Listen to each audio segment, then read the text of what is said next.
People ought not be so frightened of ghosts.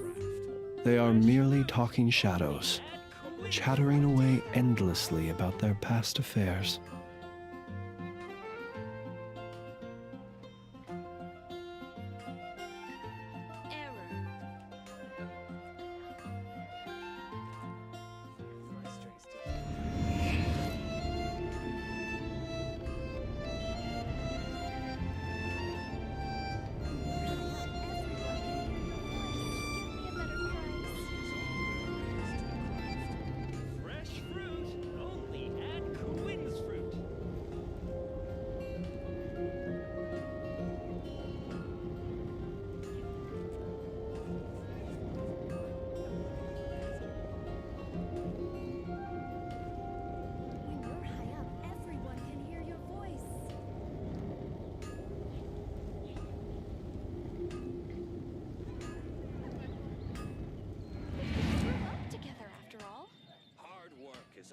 I swear on the Archons, I can't go any lower.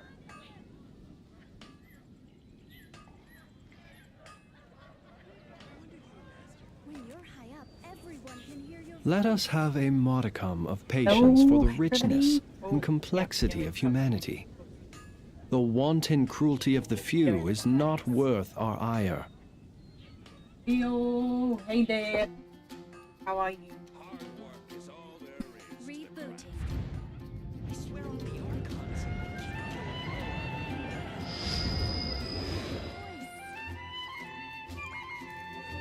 lower.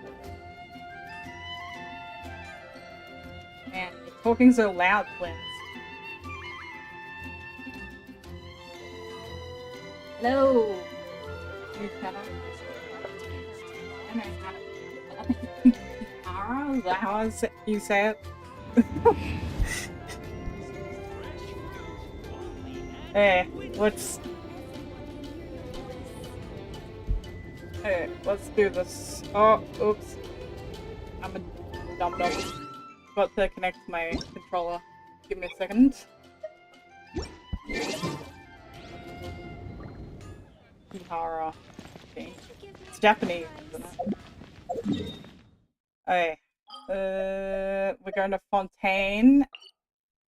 Oh yes, it's in the dungeon. It's down here. All good, go eat.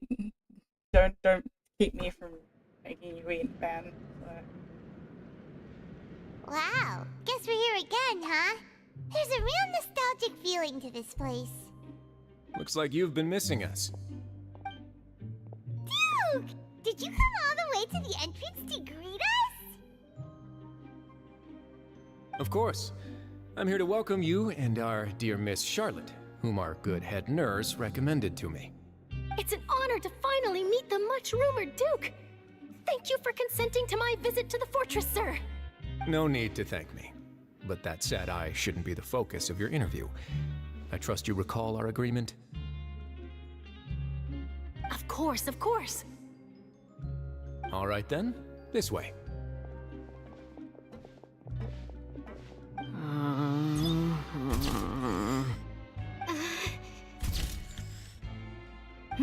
Hey, no need to be so nervous. I've already taken all the photos we need. Miss Charlotte, do these pictures really need to be published on the cover of the Steambird? It would seem that Miss Lorvine doesn't want her face to appear beside that of Mr. Jurier, Sir, please don't say things like that. But it looks like dear Mr. Jurier denies it.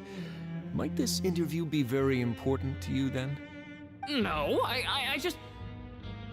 This is my first time being interviewed, and I'm very thankful to the Steambird for... Now, I might not look it, but I actually did meet Mr. Edwin once. And I'll be honest, I enjoyed chatting with you more. You've definitely got more of that genius vibe going on. The boat that brought about a miracle, the ark that saved the people. Why, you recreated a myth back there, like an emissary of legend. Still, if I might ask, where's that flying ship now? Huh! Looks like Charlotte's trying to get herself another exclusive scoop. I have to apologize, but that ship is presently in the bowels of our factory. I'm afraid it won't be easy for you to get a shot of it. Really?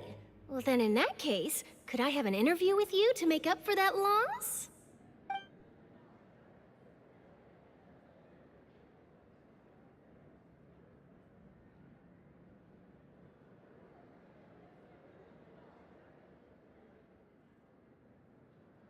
You already know my answer, I'm afraid. Best you interview our head nurse instead. Or perhaps you'd like to take another photo of this couple of researchers? Did you really have to use the word couple? Well, then, 2 solo photos will do.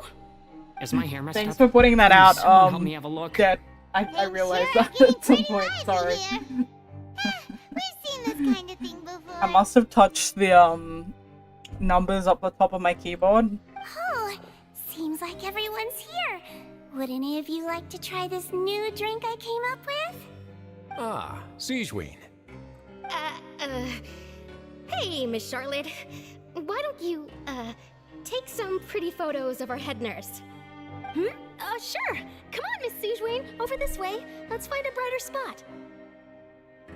Huh? Sure. Do I have to smile? So, how have things been at the fortress?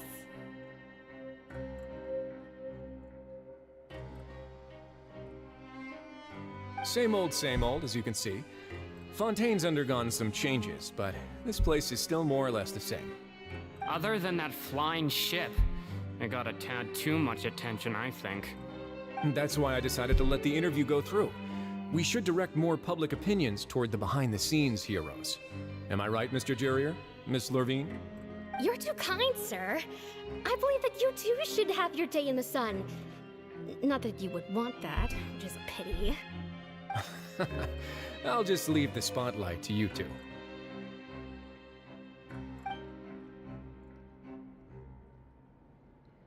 I see.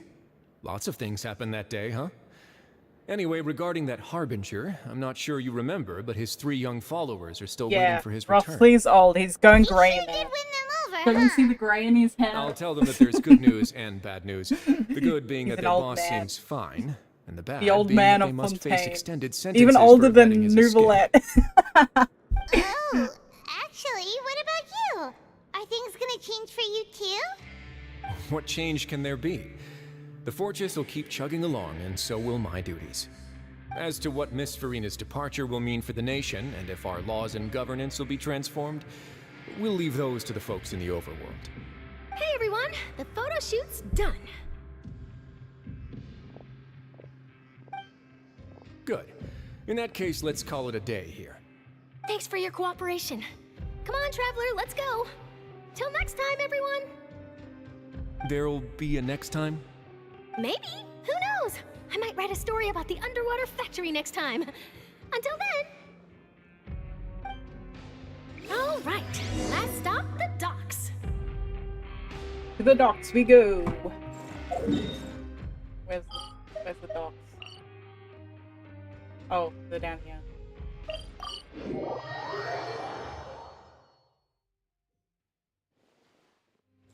Oh. Too slow to go down the elevator way. I'm going to plunge down into the waters with my flints. Oh no, I'm gonna hit the pavement, poop! Oh well, at least he's still alive. I have to go across the other side. There's like, don't dive. I don't want you to die, man.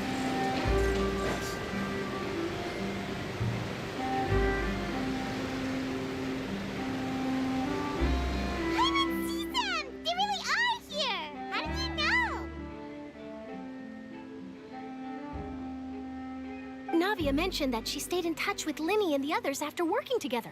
Apparently, they've been at the docks distributing these strange pockets the whole time since. Traveler, Paimon. Ah, and Miss Charlotte, too. Would you like a magic pocket? What sort of gadget is it? It's a wondrous bag that can be used to carry many things. The water level has returned to normal, but if you see any of your things floating around, you can use this to carry them. Or you could trick a friend into doing it for you. Trick a friend? I wonder which of my friends would fall for that.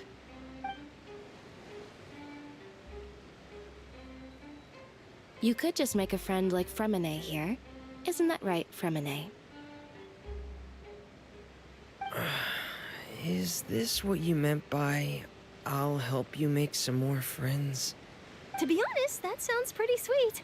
Could I have your contact, please? Sure. Please, write down my address. Lynette sure is working hard to help Fremine socialize. He was the one who proposed doing this. He even wants to assist in our magic shows.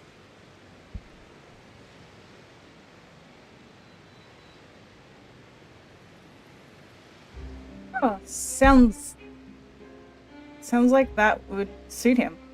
Yes, I was planning to first introduce Pear as an assistant, and later Fremine himself. In the future, I think we can leave underwater escape magic to him too. That said, would anyone want to see a diver escape underwater? Oh, it'll work out. Every journey begins with the first step. He'll become a part of our show eventually. Lynette, could you come over? Miss Charlotte says she wants to take a picture of us. Got it. My, that Charlotte is rather perceptive.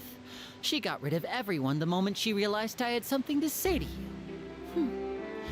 So, how have things been, Traveler? Doing alright. Father says that you did a great deal during the latest events. She's very grateful for your contributions to Fontaine. That's alright. We were more than happy to help. So, what's she doing now? Oh, I guess you haven't heard. Well, after Lady Farina left, Father and Monsieur Nervillette opened negotiations, during which he gave Fontaine's gnosis to her as a diplomatic gift. A diplomatic gift? A gnosis? Yes, I was quite surprised at first myself.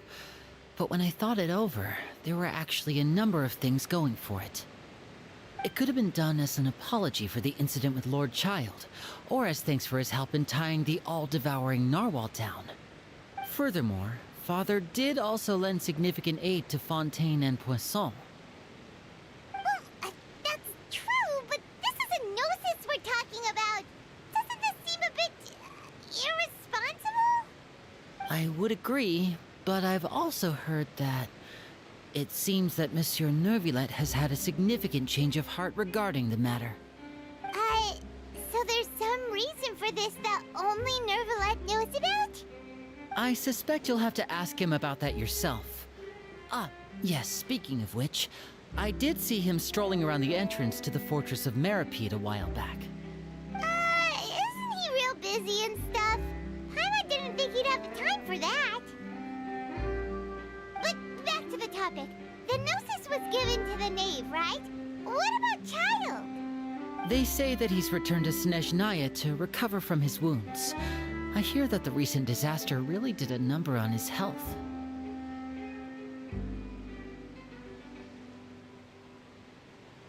Well, I guess I can call him one of my war buddies. That's true.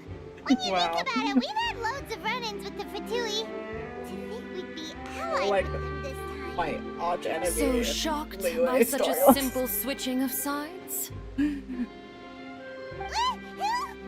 Arch enemy that I've befriended.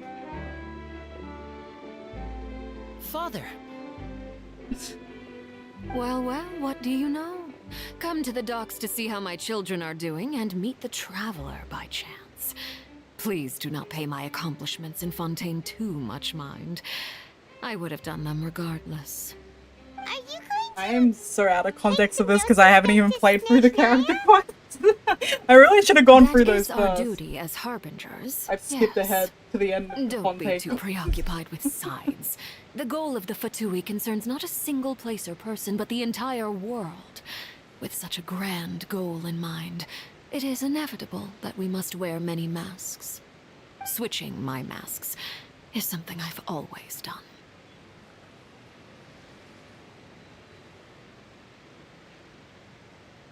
Will you keep your position?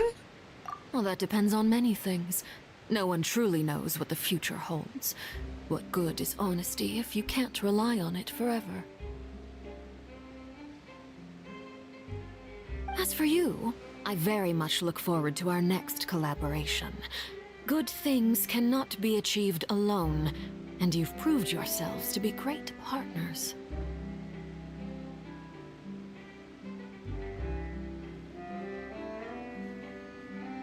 Actually, I just remembered something. Please help us deliver this. A vision? All right. I'll remember to return it. Thank you for keeping it safe for him this entire time. And that's a wrap for me. Huh? You're... Greetings, Miss Journalist. Hello. If I'm not mistaken, there are diplomatic channels I'll need to report to take a photo of you. That is correct. So forgive me, but I will not be able to serve as a subject in your article. However, feel free to write as much as you'd like about our dear magicians and our upcoming rookie talent. I will.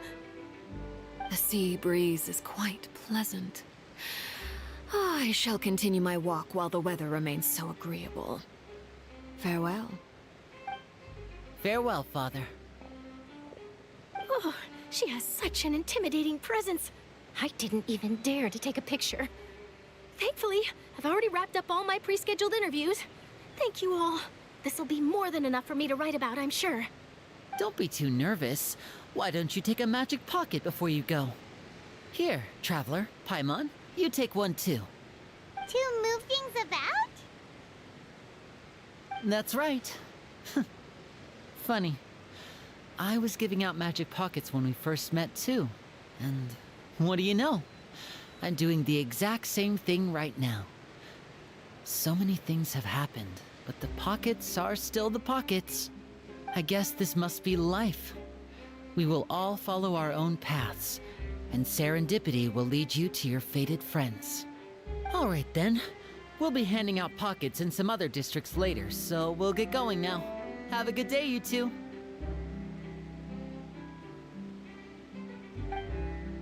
Well, guess we sent Charlotte off. Should we go see what Neverlet's doing? As long as he's not so busy that he doesn't have time to chat anyway.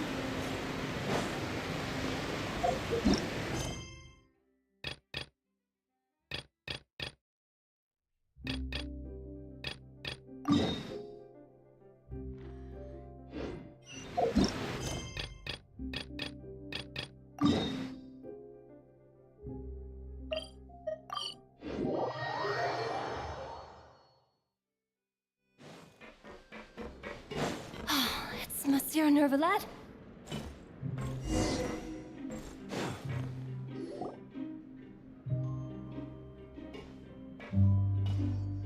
Welcome to the Fortress of Meripede, dear esteemed guests. We're back! Oh, and a greeting from none other than the Duke himself. Guess we made a name for ourselves at this place. This isn't anything new. I figured you had important matters to discuss when the two of you, not to mention the Chief Justice, showed up.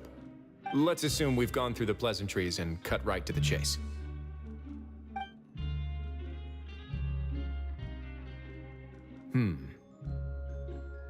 I do remember a thing or two about Domenico. He once attempted to round up the other inmates and instigate a protest.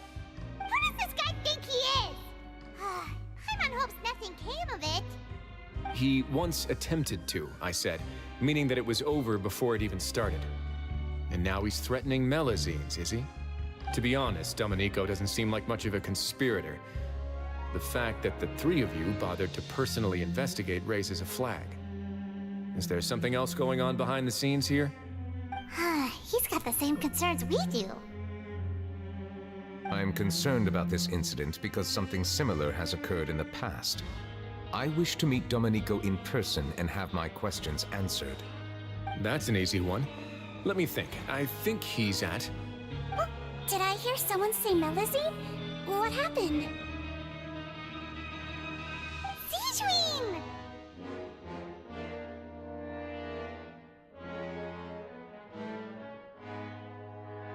A Melusine named Kiara received a threatening letter. Yeah, and we're investigating. The person who threatened her seems to be imprisoned here. Really? Is Kiara gonna be okay? There's no need to worry. Clarande is protecting her as we speak. Well, that's great.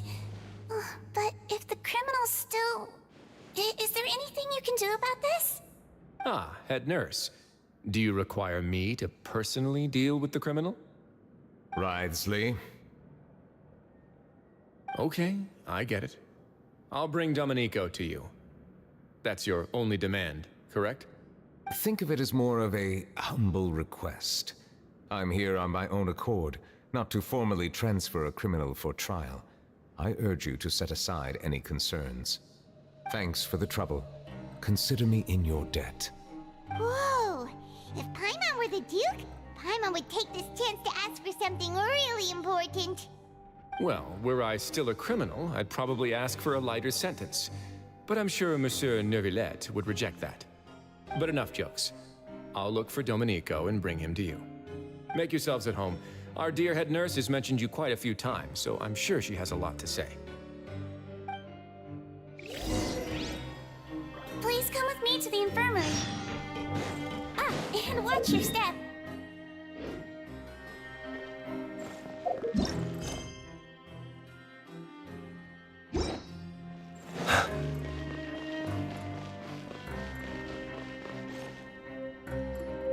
Your Grace, we have taken the Society members into custody.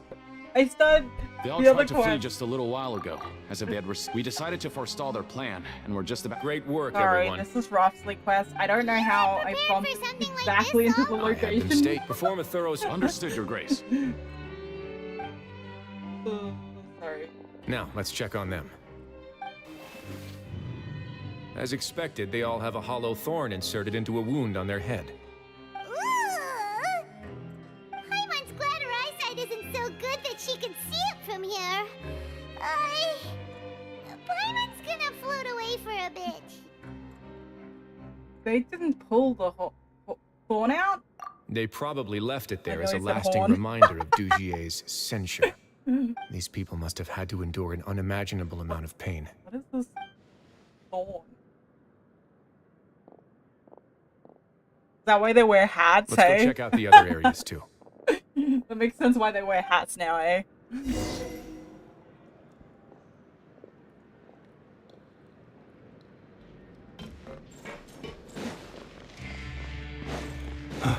Oh, it's upstairs. That's why I can't see it. I'm like, where the hell is this? Like, oh.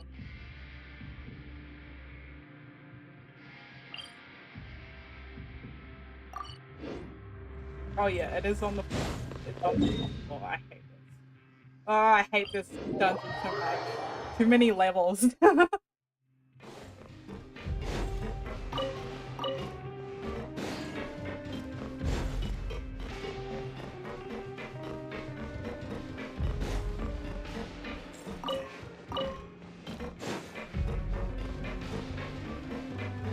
Did Neuvillette just walk by? Now that I think about it, I can leave this place soon. Huh?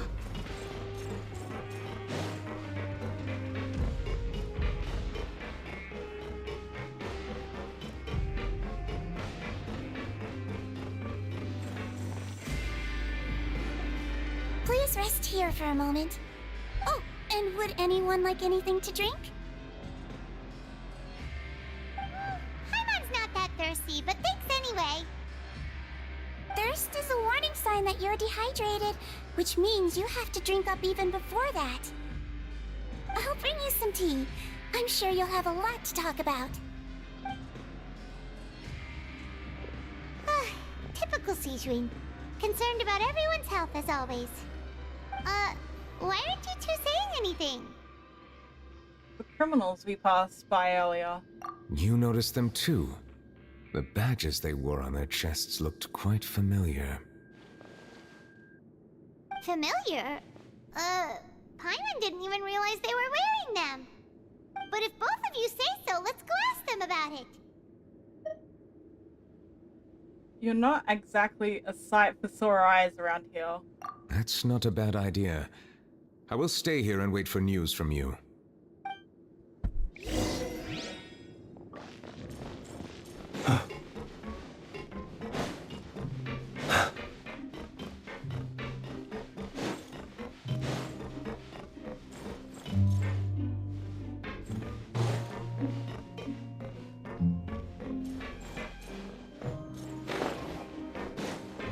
Drop down. Anything you need? The badge you're wearing. Oh, this? Are you interested in joining the Mutual Aid Network? What's that? We have a very long history, going back as far as 400 years ago. We have never had many members throughout our history, nor do we have much of a reputation, but everyone treats each other like family. Helping each other is our purpose. At the same time, we seek to maintain just dealings as much as possible. Sounds like a pretty neat organization. All we want is to defend ourselves. None of us have ever committed serious crimes, and we're not especially powerful either. We're at a natural disadvantage here in the fortress. But people won't give us a hard time if we stick together.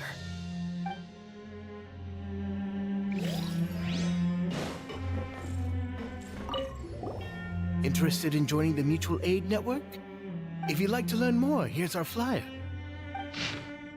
The above are 3 principles of the Mutual Aid Network. All are welcome to join, and the membership is free. There's no compulsory group events.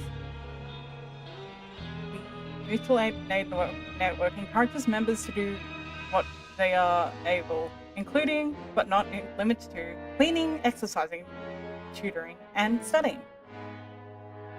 It is hoped that all the mutual aid networks will, during their time in the Fortress of Net, face up to the crimes they have committed, encourage each other, support each other, and welcome the future together. Our slogan may have evolved over the centuries, but our goal has remained unchanged. Here, this book is for you. You're welcome to come and sign up anytime.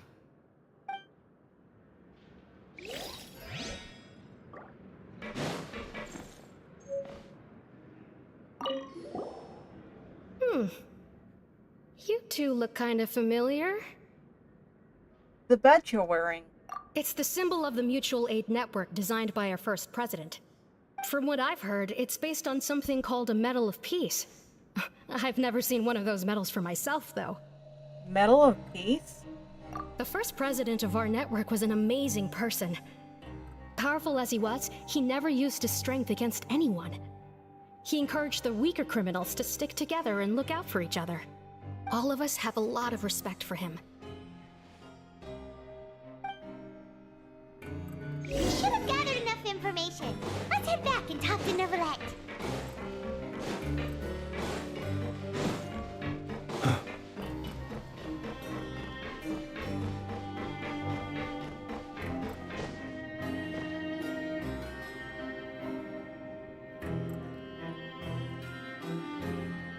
Did you manage to gather any intel? Mm-hmm. The people who wore the badges belong to an organization called the Mutual Aid Network. According to them, it's kind of funny that the new outfit doesn't show up in old story quests, say. Even though I'm wearing the new travel outfit, so that doesn't make sense. They were awarded to Carol in Vautrin. Carol's medal was destroyed in a fire. The only one that remains should belong to Vautrin. Oh! So the network was inspired by... Monsieur Neuvillette, His Grace has requested your presence in his office. He's found Domenico. All right. Let us talk to him first and get to the bottom of this situation.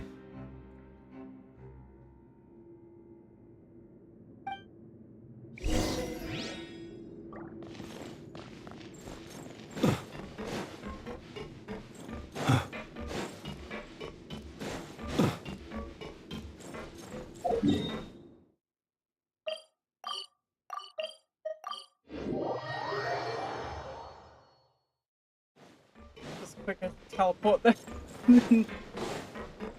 Fly down.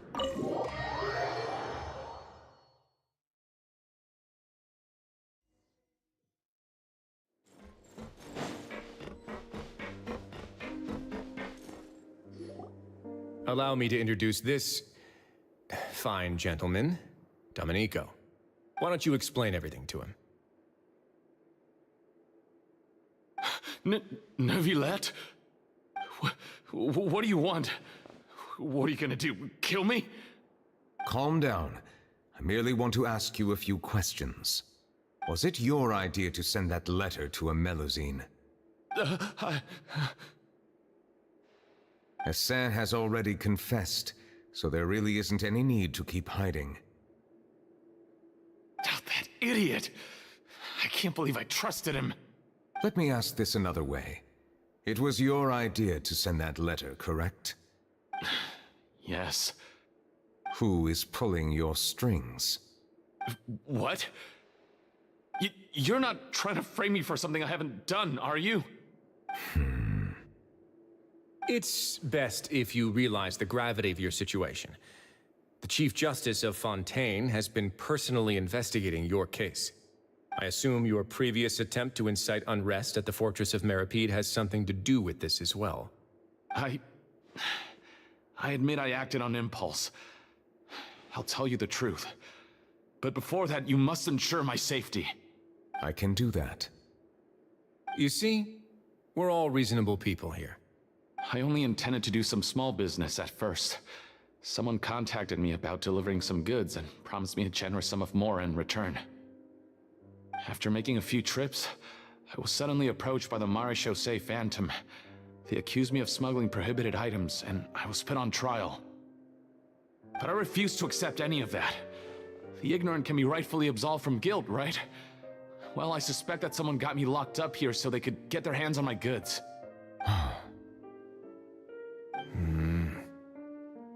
And then you decided to take revenge on the Melusines? Over that? Ignorance is not an excuse, by the way. You're hopeless. My initial target was Neuvillette. Everyone in the Fortress of Meripede was declared guilty by him after all. So they must more or less hold a grudge against him, right? If I could get them to strike back. But for some reason, no one wanted to team up with me.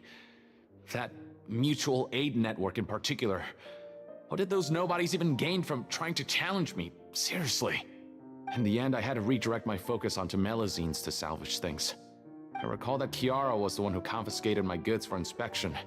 So I asked one of the more approachable guards to send a letter, claiming that I meant to contact my family. But the letter was in fact addressed to Essa. I requested that he write a threat letter to Kiara and force her to resign from the Marechaussee Phantom. Am I to assume that the claims you've made are your own thoughts? Have you been in contact with any suspicious people recently? No. Is it true that all members involved in the smuggling scandal have been caught? Yes. And that's all I know. Sijuin, please take him back to the detention center. I'll deal with him later.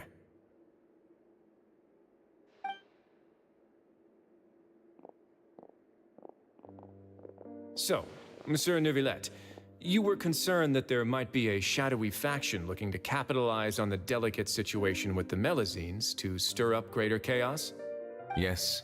I experienced a similar incident in the past, so I had to be prepared for any possibility. And how long ago was this incident? More than 400 years. You might be overthinking this. Time can change a lot of things. Everything's different now. What do you mean? 400 years ago, you and the Melusines you brought to Fontaine were the outliers in society. But in the present day, if someone were to threaten the safety of the Melusines, people wouldn't just sit back and do nothing. I trust that they would make different choices from before. That's right! We saw lots of people standing up for Melusines on our way back to the Palais Mermonia. Monsieur Neuvillette, the Melusines are a species you introduced to Fontaine. How the public treats them is also reflective of their attitude towards you. When people refused to place their trust in Melusines, it was because they were still on the fence about you, their unfamiliar Chief Justice. For almost 500 years, you've conducted every trial with impartiality. You made the right judgment each time, regardless of whatever nonsense went on. People no longer have any reservations about you and even consider you a symbol of the law. Right now, your every decision will impact all of Fontaine. In other words, you've gradually transformed the whole nation. Paimon gets it now. No wonder no one wanted to join forces with Domenico.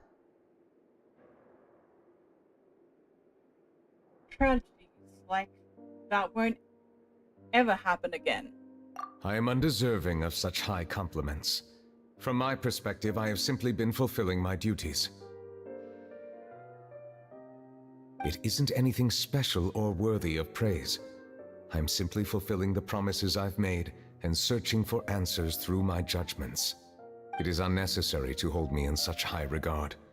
The complexity of human emotions and willpower far exceed those of mine. As a matter of fact, I believe that you are the ones who deserve my respect. There's no need to be so modest. The current state of affairs says it all. You're no longer that outsider you were before. Even if you wished to investigate something on your own, many would take the initiative to lend you a hand. I must say that you've made a fair point. Thank you for clearing my doubts.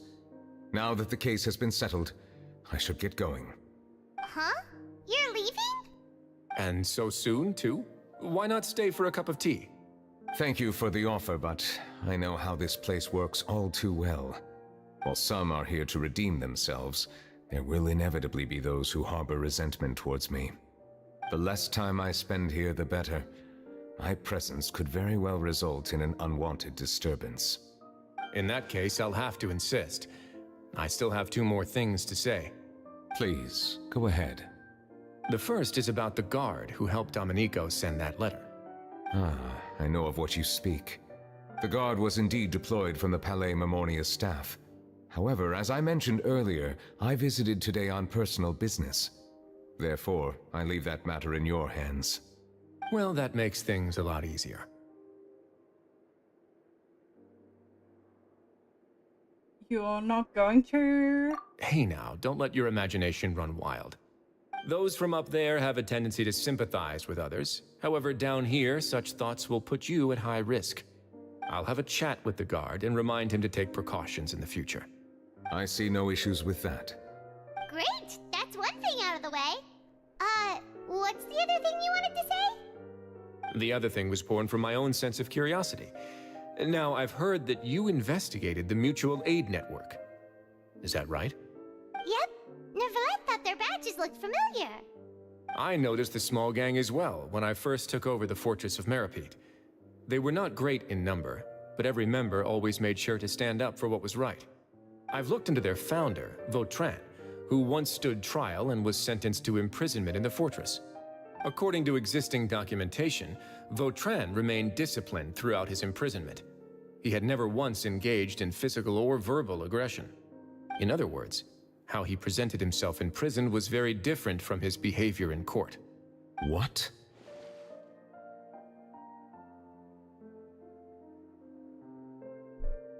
Doesn't he hate Neuvillette? During his trial, I could sense that his feelings were complicated. He appeared to be full of resentment, and I believe he had every right to feel that way. Perhaps he had been putting on an act. An act? Neuvillette and Vautrin had a close relationship as superior and subordinate. Vautrin must have known that the Chief Justice would make an impartial judgment. Thus, the more resentment he displayed, the clearer it would be to those present that you were upholding justice.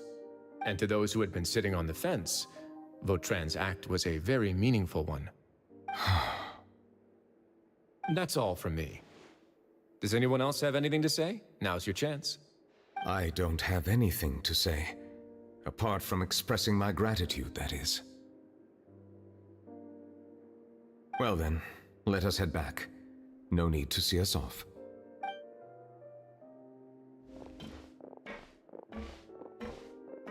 Please, take care.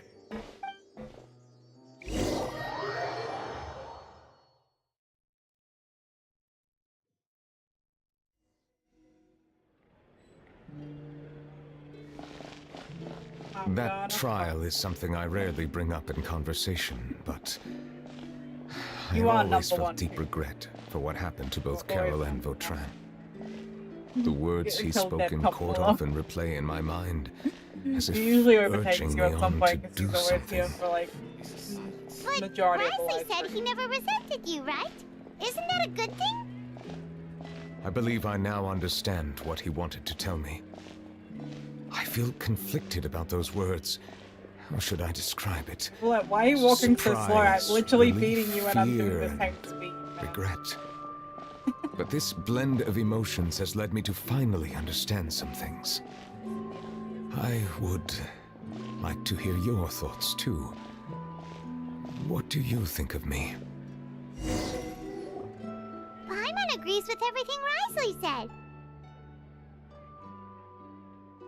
As Chief Justice, every single one of your trials makes an impact on Fontaine. What do you think, Traveler? Hey, any comments? What I really think is, every trial you've ever judged has left its impression on you. And that's what makes you who you are today.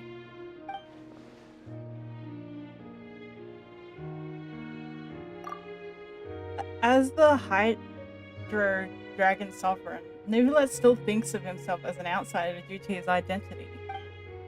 But so much time has passed since then. Perhaps the lines between him and humans have long since blurred. That is indeed a reasonable assumption. As I said, I find it difficult to express my emotions because I cannot fully understand myself. But I trust your judgment. Since some time ago, I have begun to notice the changes that have occurred upon my person. These changes were not due to any specific occurrence, but emerged as a result of time itself. I will try to contemplate this further. Thank you both.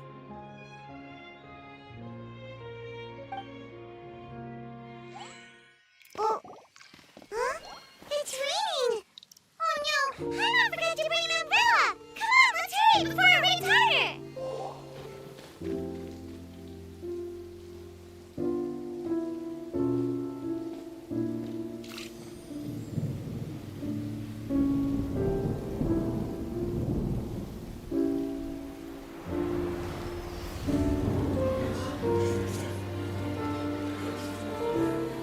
It's raining again? I've had enough of this weather.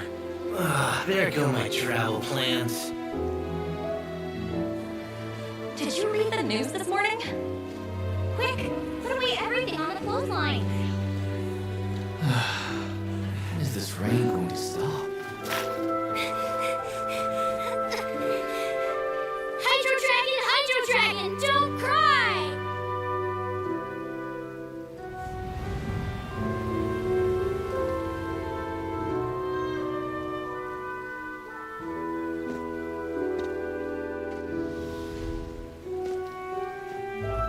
They're planning to reanimate the monster.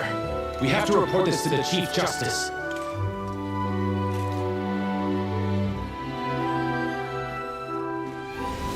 The Fortress of Meripede. It's a good place for me.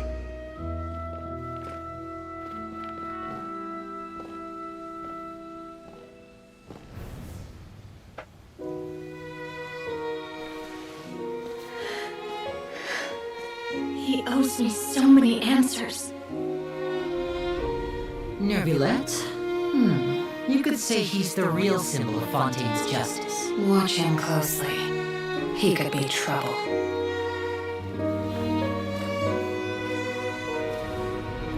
How can two completely different species possibly coexist? Who's been threatening Melithines? Show yourself!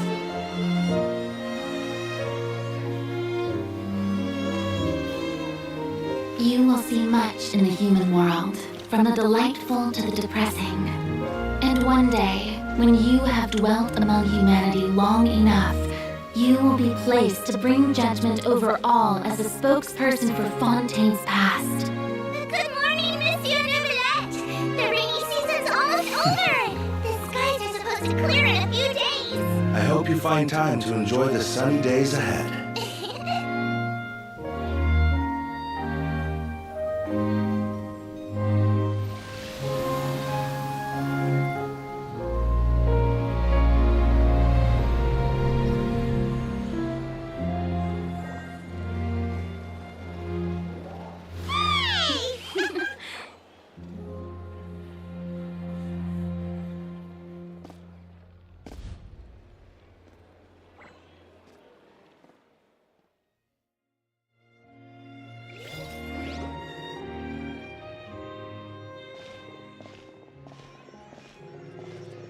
Is the matter resolved?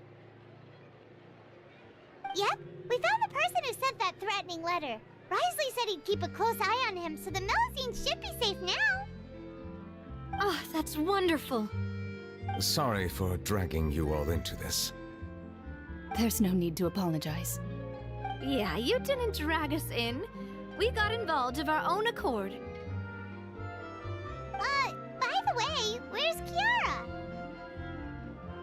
At the Palais Mermonia, more than 50 people offered to protect her. Some even hid within the bushes to look out for danger. I was worried that the excess of protection would make her feel uneasy, so I asked her to stay inside the Palais. It's very safe in there. What a relief! Well, now it looks like the dust has finally settled. To celebrate this joyous occasion, Monsieur Nouvelette, would you be interested in an exclusive interview? That's not how you celebrate! I will consider it. Really? Of course. My schedule is full for the following weeks, but I should be available next month. Come up with questions during the intervening days, and I will answer them to the best of my ability.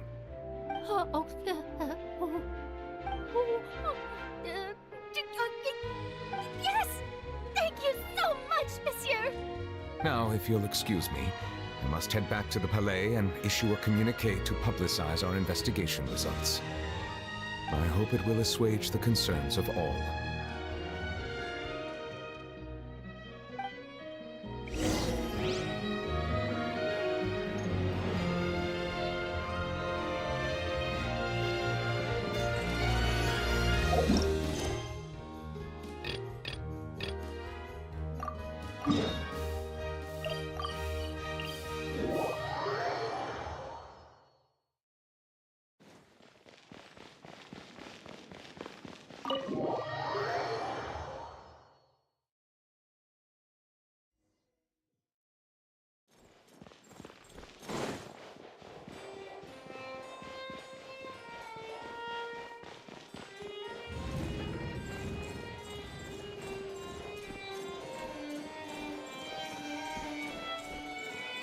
Wait, was I supposed to go in here? No. Oh no. Talk to the Kiara girl.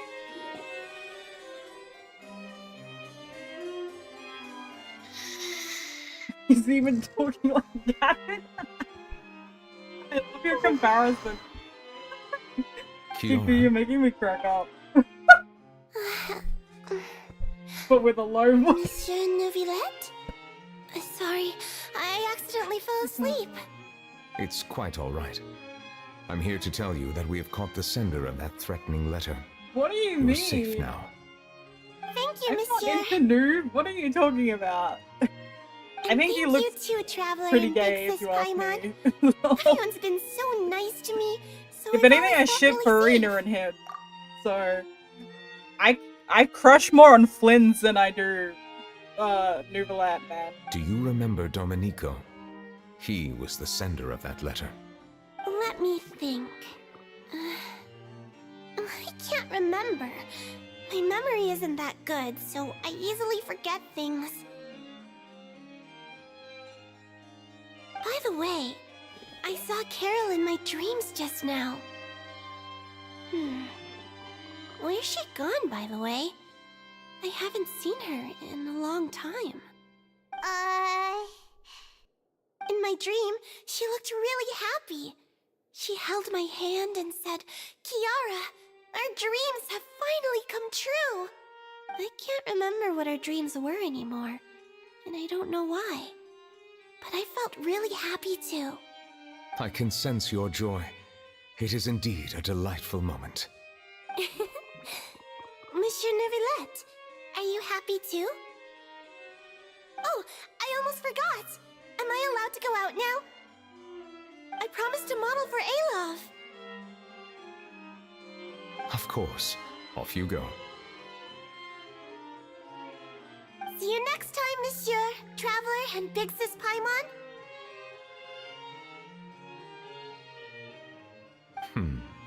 See you next time.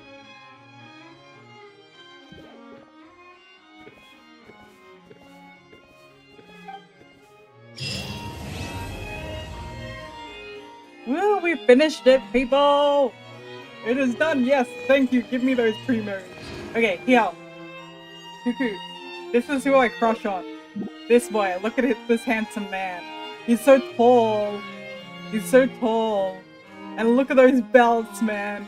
He's so emo and tall. And he's sleep deprived just like me.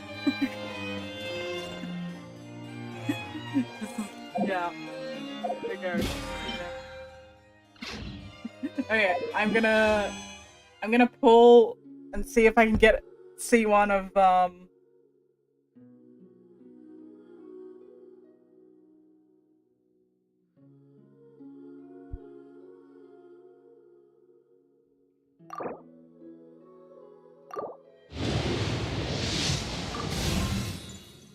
I don't need any more Ineffas.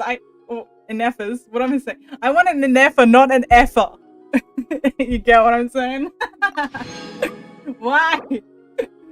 Give me an Effa. Oh, okay, I'll take those two. Look, I got two Sephiroses, which I don't have a lot of constellations, so... One more. I can pull one more time, guys.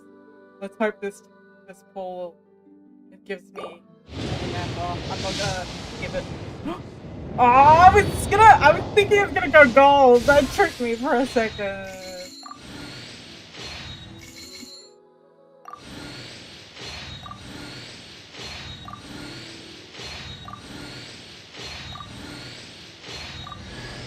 Another Sethos, whatever, how do you say? Well, at least it's giving me Sethos now, so I might be able to C6 him soon. Because he's literally only C1. Here, I'll show you how many I have of him. That's the only one I haven't got fully.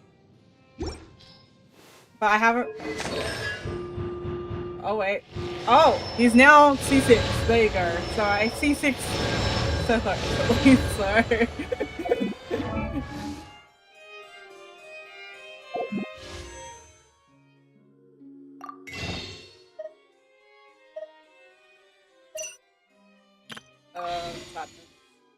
I didn't get her!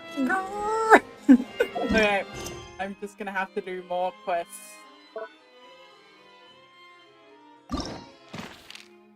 Where do I go? Where? I hate this. Oh, good. What is this?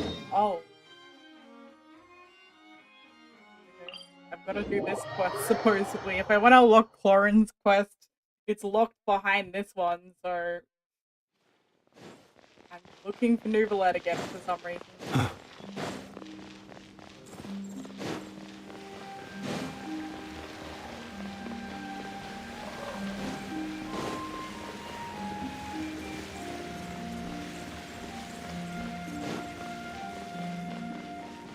I hate this thing because you can't even teleport inside it. Like, seriously. You're gonna make me walk all the way. Oh, it's down here. The entrance to the fortress! Ooh, he really is there!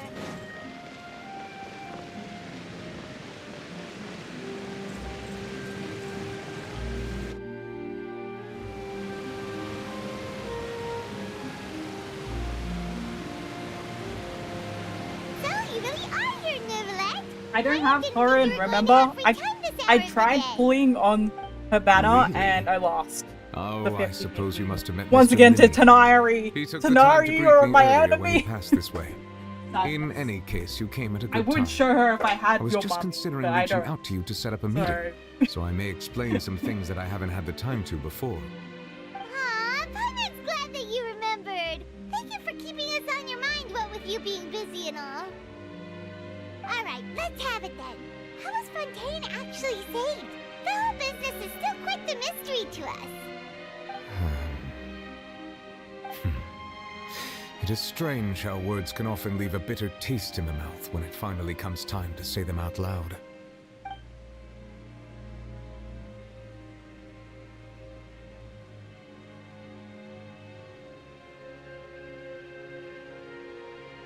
Whoa. So that's what happened? I only saw Farina's part myself. destroyed the divine throne of the Hydro Archon and restored your power to you, transforming you into a fully fledged elemental dragon sovereign. But Paimon still doesn't quite get what you did to save the Fontainians from dissolving. For me, the authority of the ancient dragons refers to absolute control over the hydro element. Fontainians were incomplete humans born of Egeria's use of the power of the primordial sea, with constitutions similar to that of mimics. But so long as those primordial energies remain within them, I could use the ancient dragon's authority to grant them true blood, after the fashion in which life was first brought into being on this planet. In other words, when I gave my verdict, Fontainians became true humans, and thus would naturally no longer be dissolved by water from the primordial sea. Focalor must have counted on you to make that decision as well. Your verdict was the key to making the prophecy appear to have come true while saving everyone. You could say that it was at that moment that the Fontainians were finally truly born. Yeah, and in a manner of speaking, Focalor finally managed to fulfill the original Hydro Archon's wish to turn Oceanids into real people too! It seems from your expressions that you still have more things you wish to ask.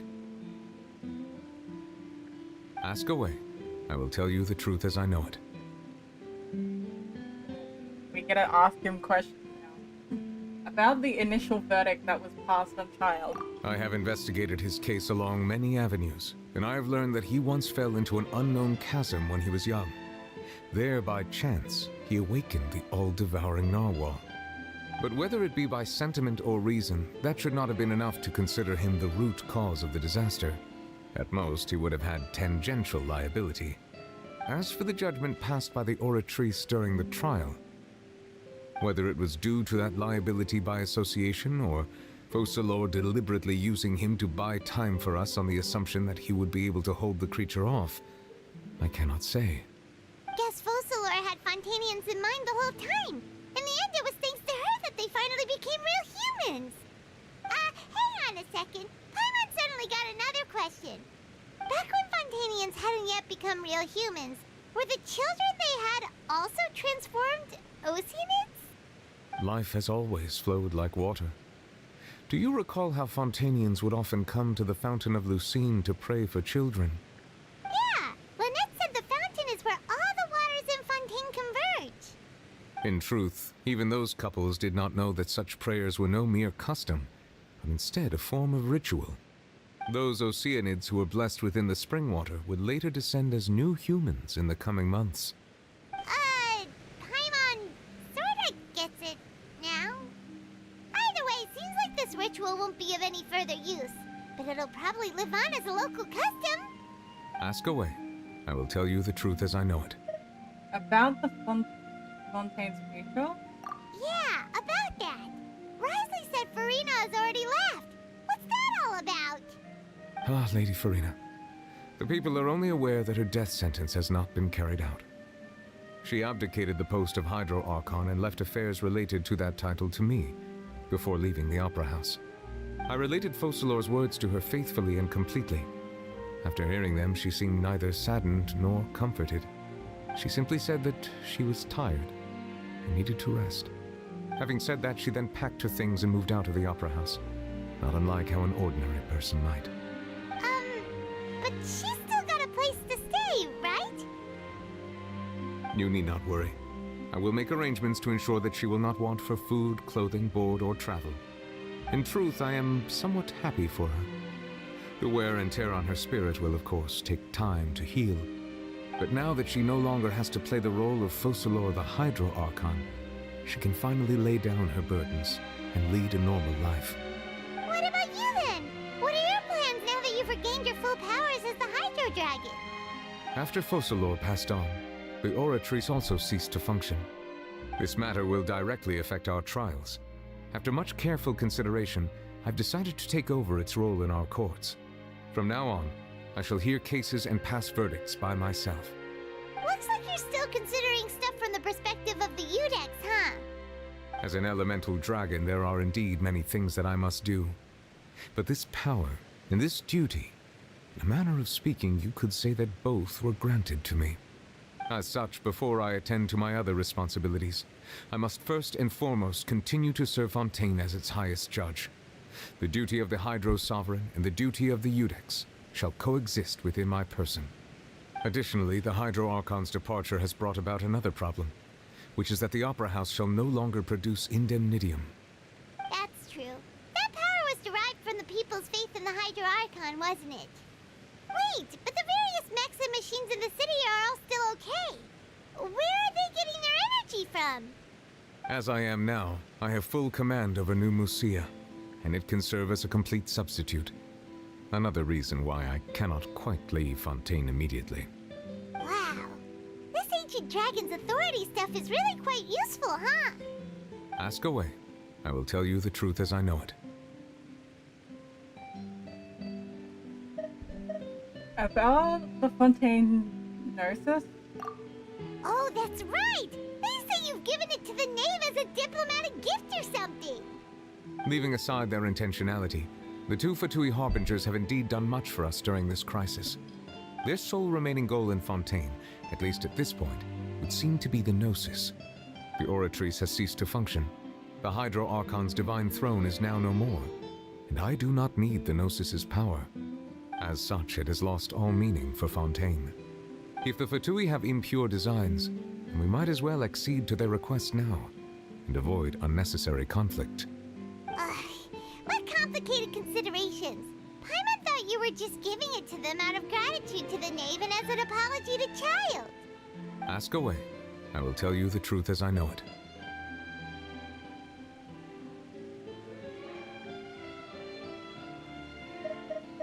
About the next stop on my journey. You will soon be heading to Natlan, I presume. Already gone to that I'm afraid land. that I have little talent as a travel guide, This is funny. so all I can do is tell you what I know about that land. As far as I'm aware, Natlan can be said to be a nation of dragons. A nation of dragons? You mean like you? No, I suspect that I would not find myself welcome there. Unlike ancient dragons such as myself, the dragons of Natlan have undergone long years of development and evolution.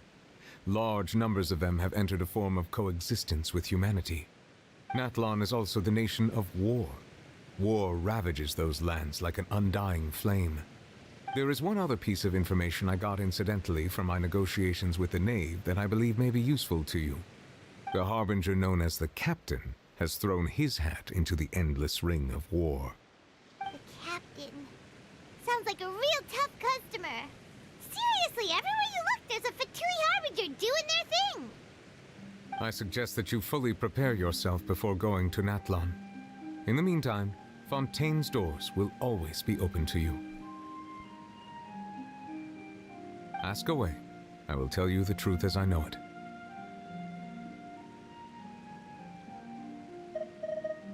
Hang on a sec. Paimon's still got a question about the Gnosis. When we spoke to Linny earlier, he mentioned that your attitude towards giving away the Gnosis had clearly changed. We guessed that there might be some reason for it that only you were aware of. No wonder the House of the Hearth is the Fatui's intelligence division. They are certainly sharp.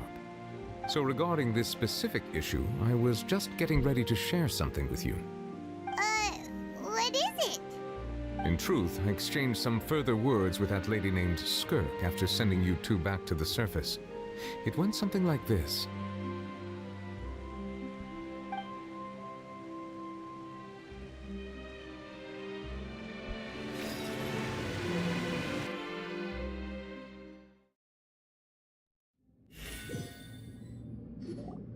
Well, we're going to head topside to see what's going on. You hurry over soon as well, all right, Nervalet?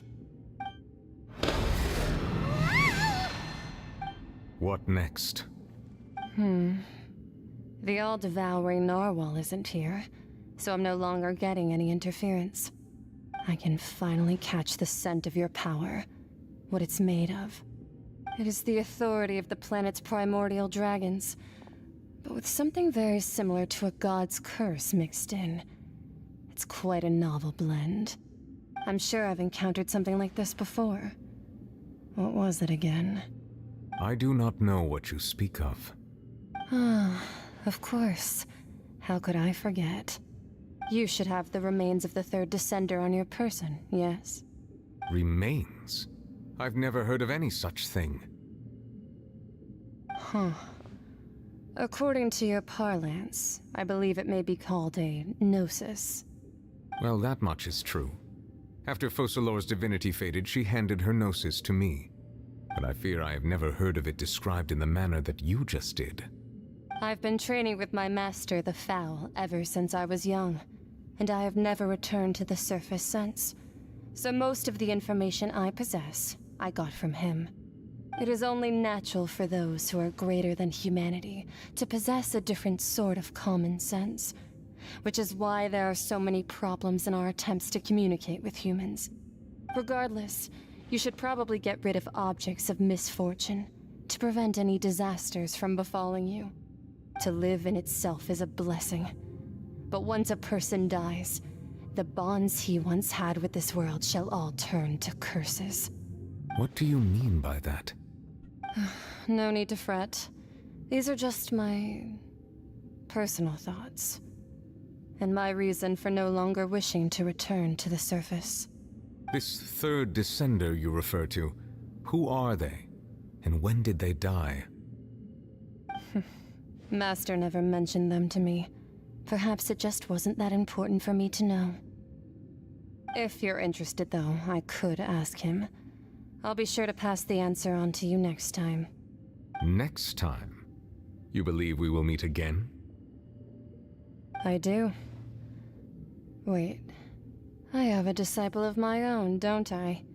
He can be the messenger then.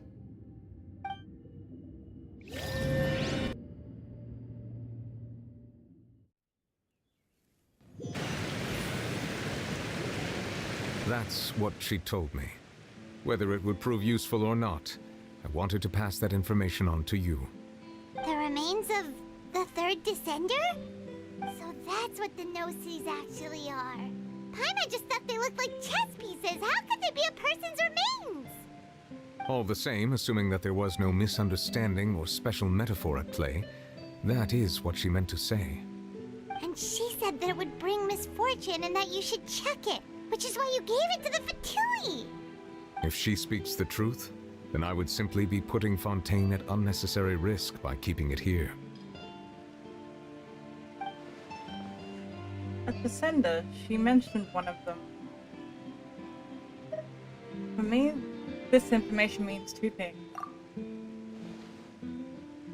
One, that the Gnosises are related to Descenders, and two, that one who came before me has already died. I had guessed that you might already be familiar with this concept, but I did not expect you to be one of them. That means that the Gnosis, which are exceedingly element-compatible and can even enhance elemental abilities, do indeed come from the third Descender. I wonder, does your body also possess similar properties?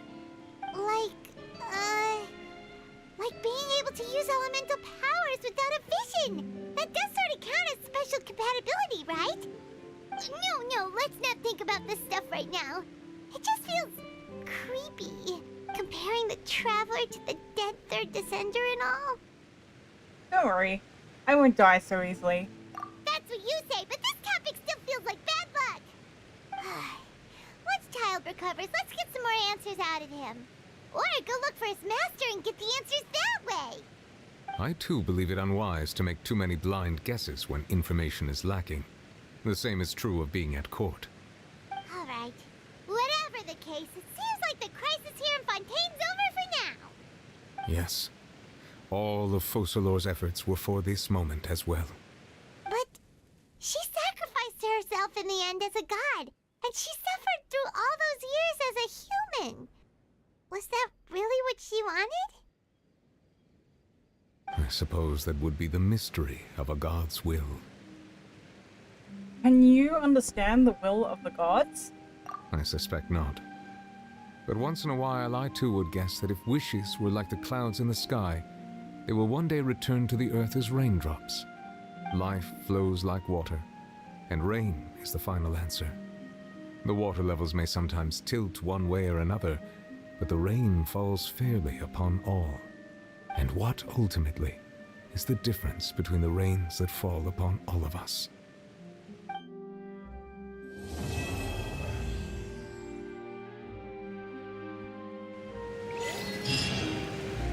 Yes, I finally got the last constellation.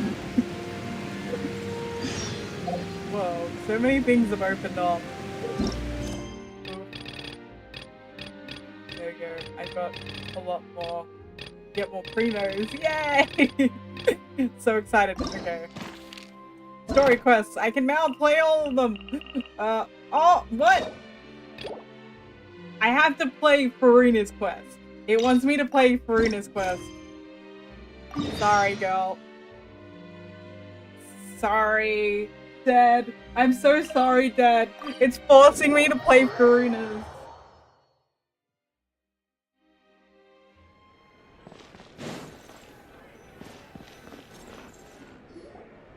Hey, Catherine, it's us. Got any new commissions? Specifically one with a huge more attack, perhaps? The more lucrative, the better. Yep, I'm always dying for more primos.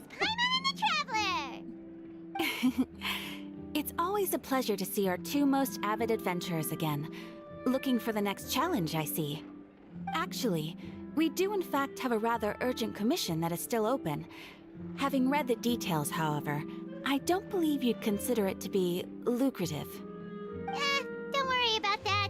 We were just kidding. So what's the situation?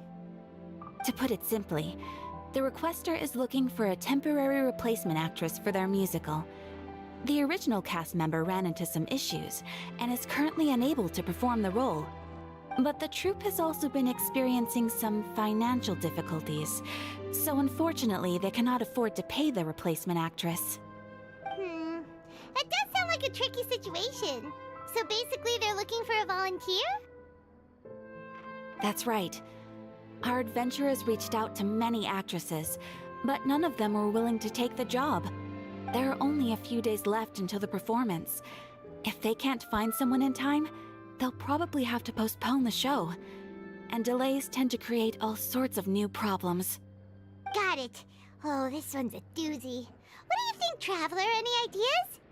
Even if we took the commission, neither of us have any experience starring in musicals. Very true. If you're interested in helping, why not start by having a chat with the requester? He's right over there. Maybe you can't fill the role yourselves, but you might be able to help him figure out another solution. Maybe there's something he hasn't thought of. You know what? I think we're gonna make Farina join. No wonder. It's not like he she's just ate a sour suffering for lemon. money, you know. Got it. We'll go talk to him. Paimon approves. Let's go. Hello there. Are you the guy looking for a new actress? Wait, I know you two. Are you She's really also willing pretty to good act at in my acting. musical? She acted as the Archon the whole, you know, many years she was the Archon, so. Wow, sounds like we're pretty I'm sure famous she's in good at Fontaine acting. already. But to answer your question, neither of us have any experience in musicals. But we heard that you're in a bit of a bind, so we figured we could at least try to help you think of a solution. Ah, I see. It's okay. I knew that asking for a volunteer was a long shot. If we can't find someone to step in, we'll have no choice but to cancel the show.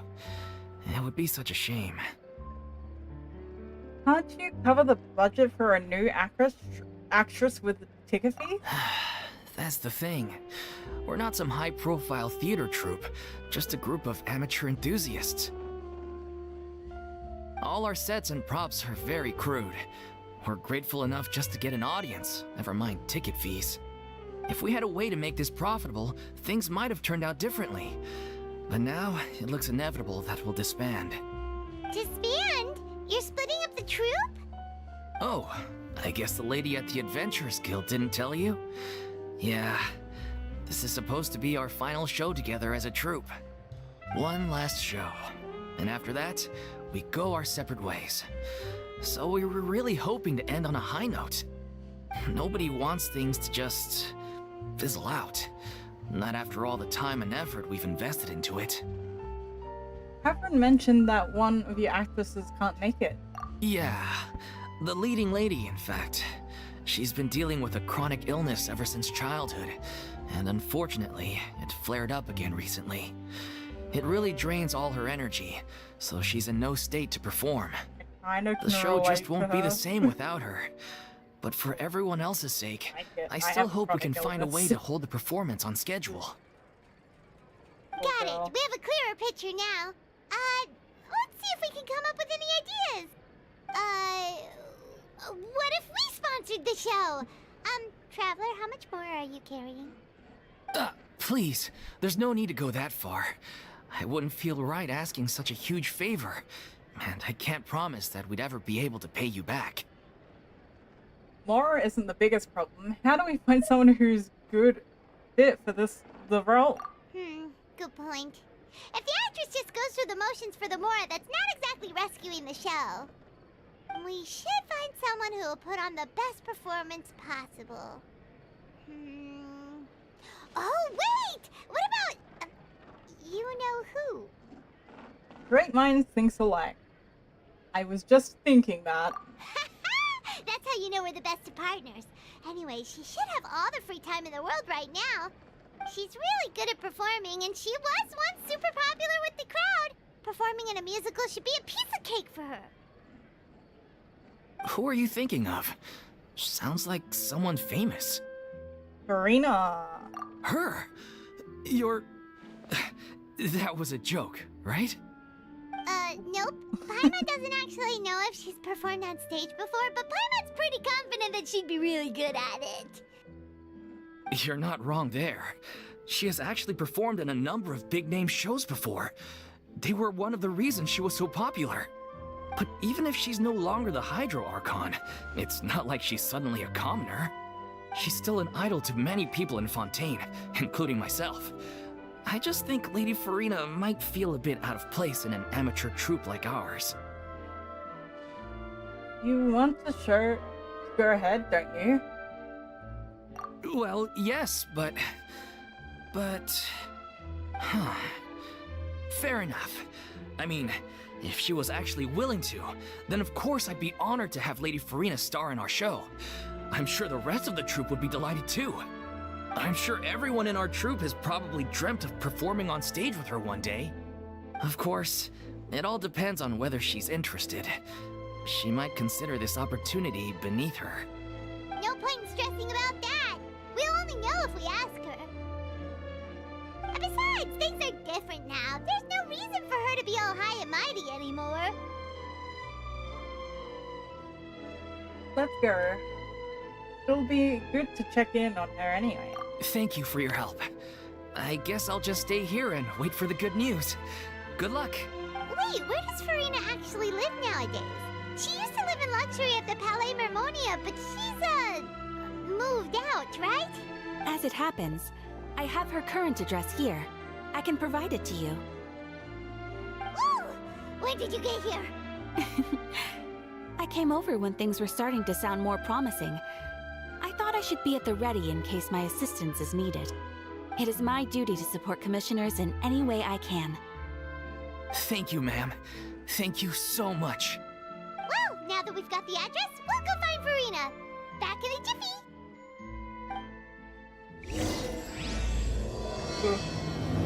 Catherine's model, when you zoom up on her, looks so pixelated. Look at it. Oh. No, okay, maybe not. Now it makes me look pervy because I was looking at the I'm such a weirdo.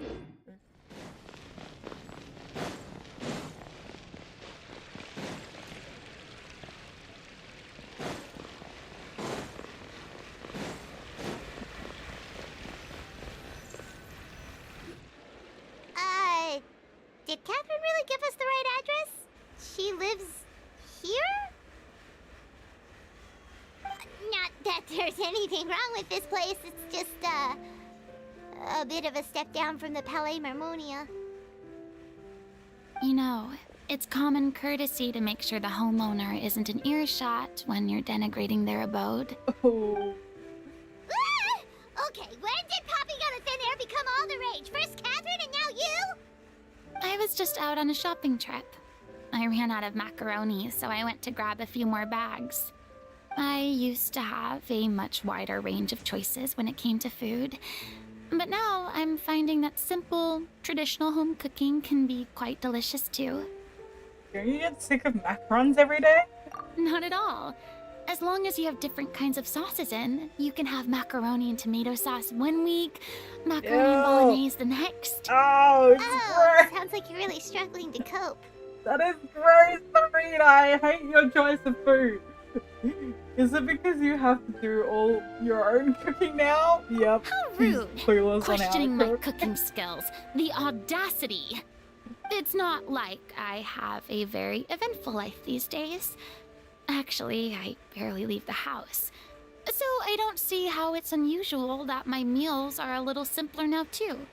Besides, I'm sure I could master dishes like la lettre focilor or blubber profiteroles in no time, if I felt so inclined. Ah, there it is. You don't know how to cook. Not yet, maybe, but... Anyway, what are you even doing here? I do hope you didn't come here just to ogle at my fall from grace. Let me first be clear that I'm not taking guests at this time. So if you're just here to clown around, then please be on your way. Shoo! Sorry! We're sorry! Please don't be mad! I was just showing concern for your well-being. Yeah, exactly! What the traveler said! Paimon wasn't trying to make fun of you. Hang on a sec, you weren't exactly holding back either.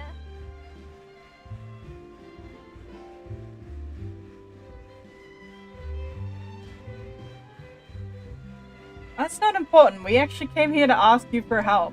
My help? Well, maybe you're forgetting that I'm no longer the mighty Hydro Archon. I don't even have a vision, you know. Don't worry, it's nothing that serious. It's just very specific, and you're the one with the power to help.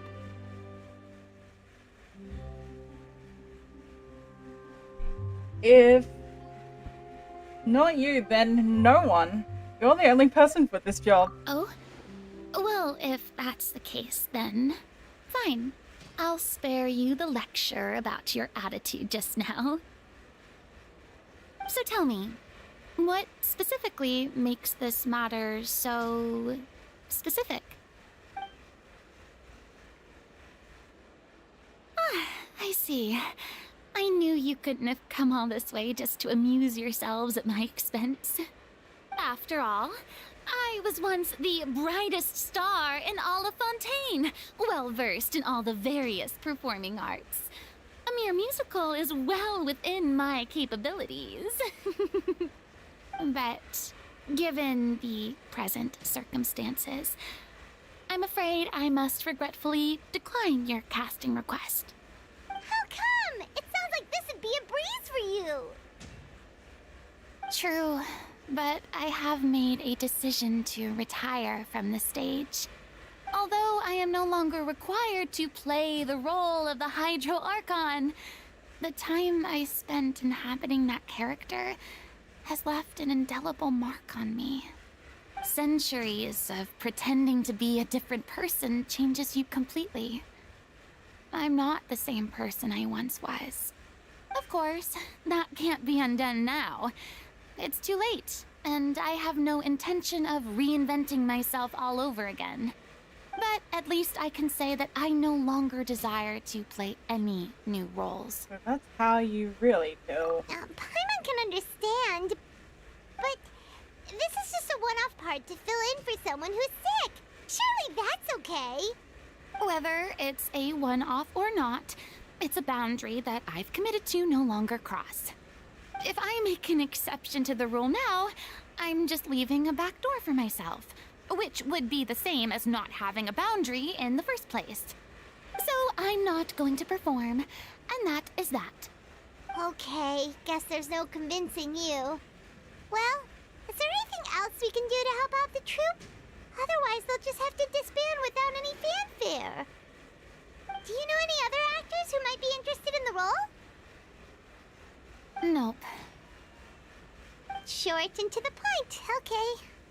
I've never been great at maintaining relationships. Besides, anyone I've ever worked with probably couldn't wait to get rid of me.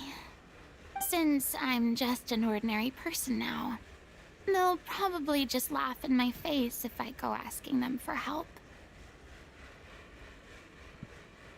You should assume, you shouldn't assume the worst. I'm getting stuck on assume of people. What's wrong with making one exception? Look, I'm sorry, okay? I'm sorry I drew a line in the sand without thinking about every possible grain on the other side. Well, is there anything else we can do? This performance really means a lot to the guy we're working for. Have I not made myself clear? You're barking up the wrong tree. I don't want this job, nor do I know of anyone else who would. Sorry. I didn't mean for that to sound so harsh. I wish I could help, really. But if I thought I had the answer to this problem, I would have said so by now. It's alright, Farina. Paimon just wanted to make sure we tried everything. Oh, everyone in the troupe will be so disappointed. Let's try to come up with a plan B. Yeah, I guess that's all we can do now. Alright then, we'll see you around, Farina! Toodaloo to you, too. I'm going home to take a rest now.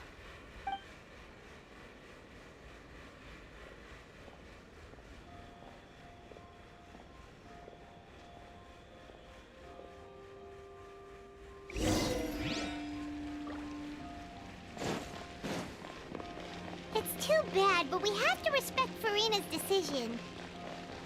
Maybe the thought of performing brings up too many painful memories now.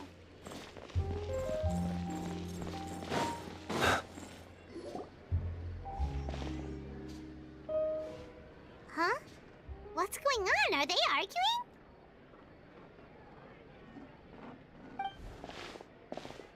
That's besides the point. I'll ask you again.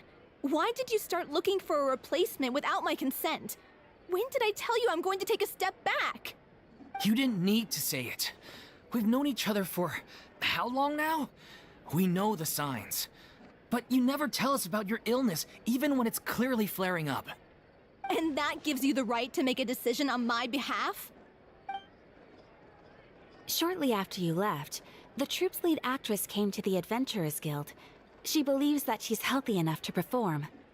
Excuse me, but can you both take a moment to discuss something else for now? The adventurer assigned to your commission has returned. Sorry, I was just dealing with a little misunderstanding. So, how did your conversation with Farina go? Sadly, it's a no from her. We tried to persuade her, but she wasn't having it. She doesn't want to play the role for personal reasons. I see. Well, circumstances have changed a little, so maybe that's not such bad news after all. You see, our leading lady has just informed me that she's well enough to make it to the show after all. Staging the musical with the full original cast was always the dream, of course. Oh, right! Sounds like everything worked itself out then.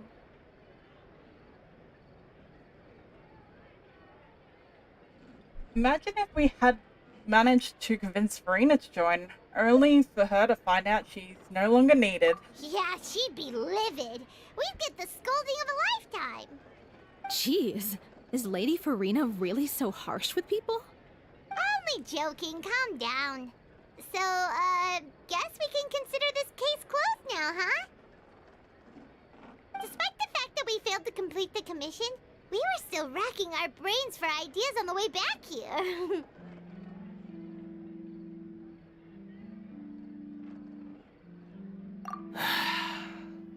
Look, there's no point arguing with you about this anymore. You've made yourself very clear, so I'll stop looking for a replacement. This is the last chance we have, though. If your illness flares up again, there won't be time to find anyone to replace you. So, are you absolutely sure you'll be able to handle it? The whole team is putting everything they have into this final performance. We have to make sure it goes ahead. Yes, I'm completely confident. I've been taking a new medication from the doctor, and it's working brilliantly. I'll definitely be able to tough it out until the performance day. I share everyone's desire to commemorate all our years as a troupe with a proper farewell show. So the last thing I want is to be left out. Every one of us thinks of this troupe as their home, myself included. You're right. I'm sorry. I let myself get too worried about the show.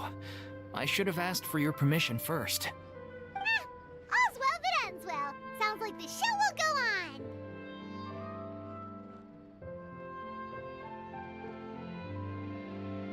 Paimon, wait here a sec. Sure.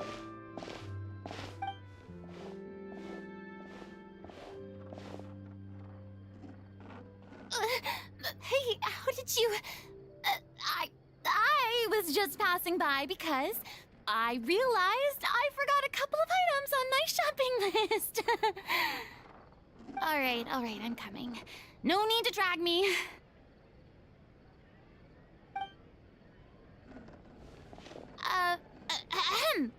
Hello, one and all.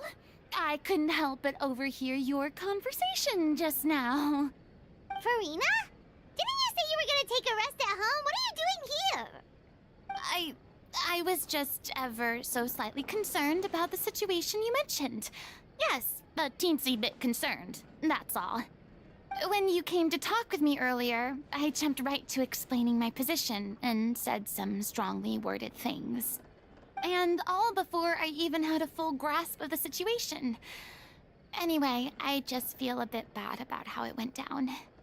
I'm sorry, Paimon. Oh, it's totally fine. Paimon didn't take any of that personally.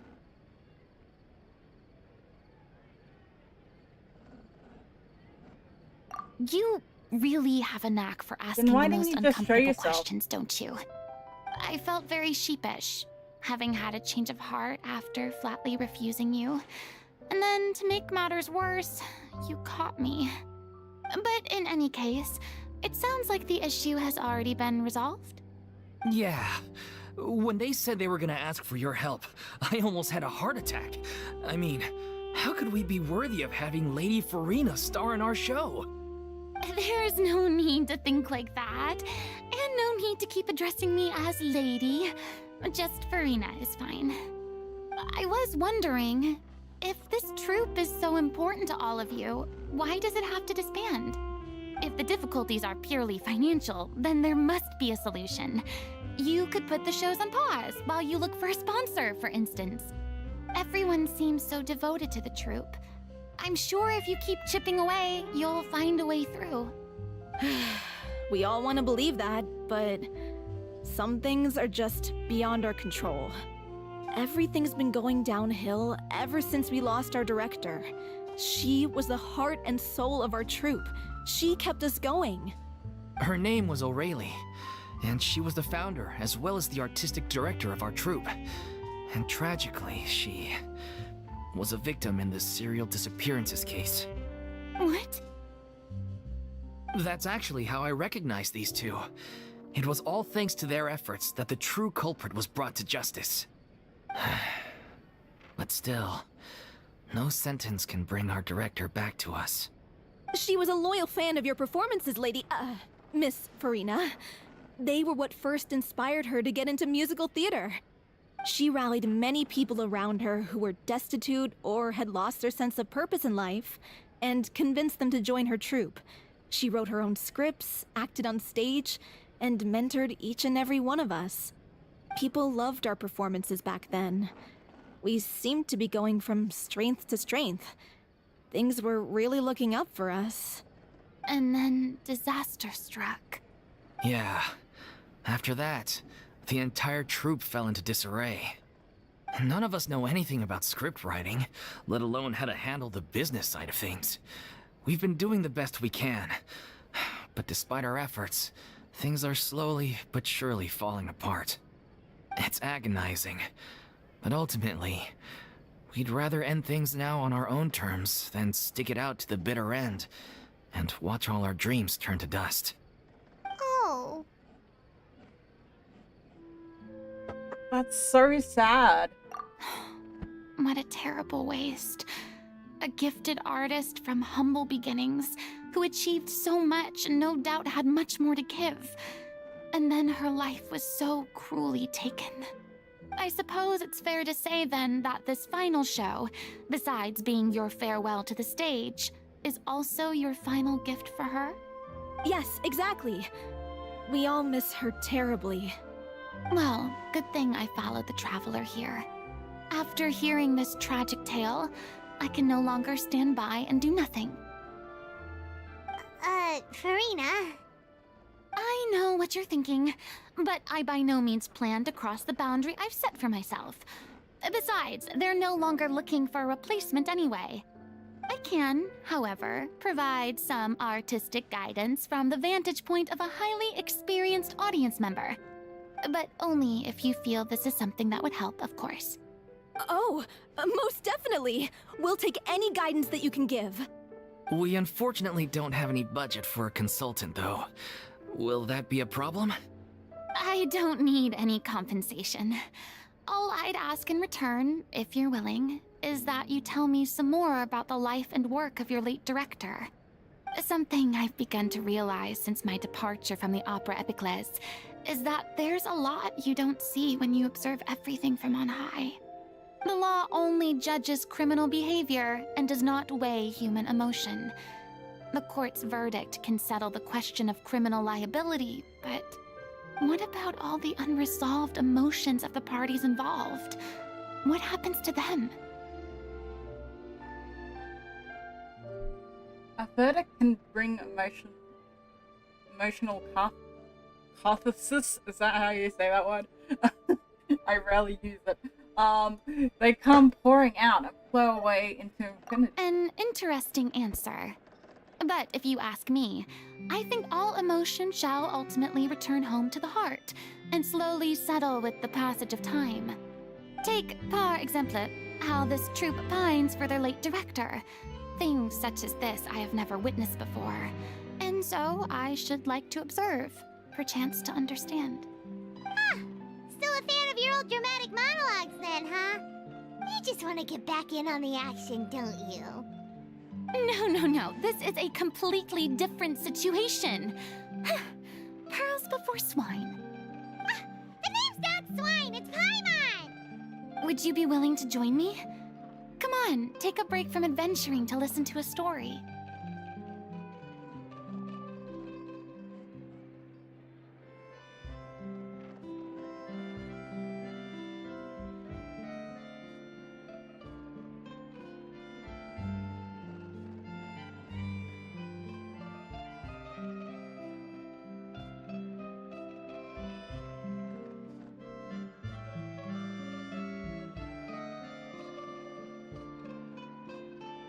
Since it's you, I'll do it. I bet it's because she just wants to be a director, but anyway. Thank you all so much. Our director was a huge fan of Miss Farina's performances, as of course we all are. Alright, follow me. We'll go to our usual practice space. Please excuse the size. It's a little on the smaller side.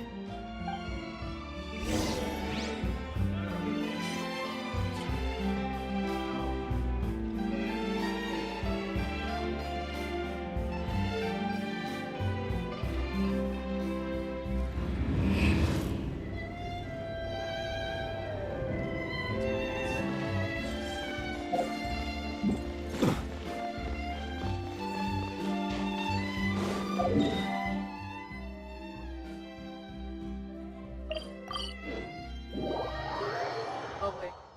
All the way over here.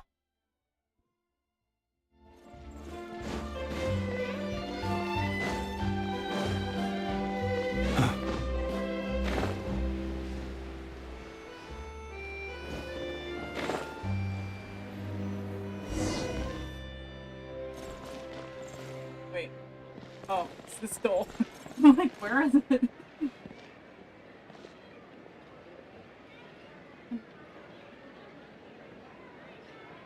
There's no point worrying about the future. Que sera, sera.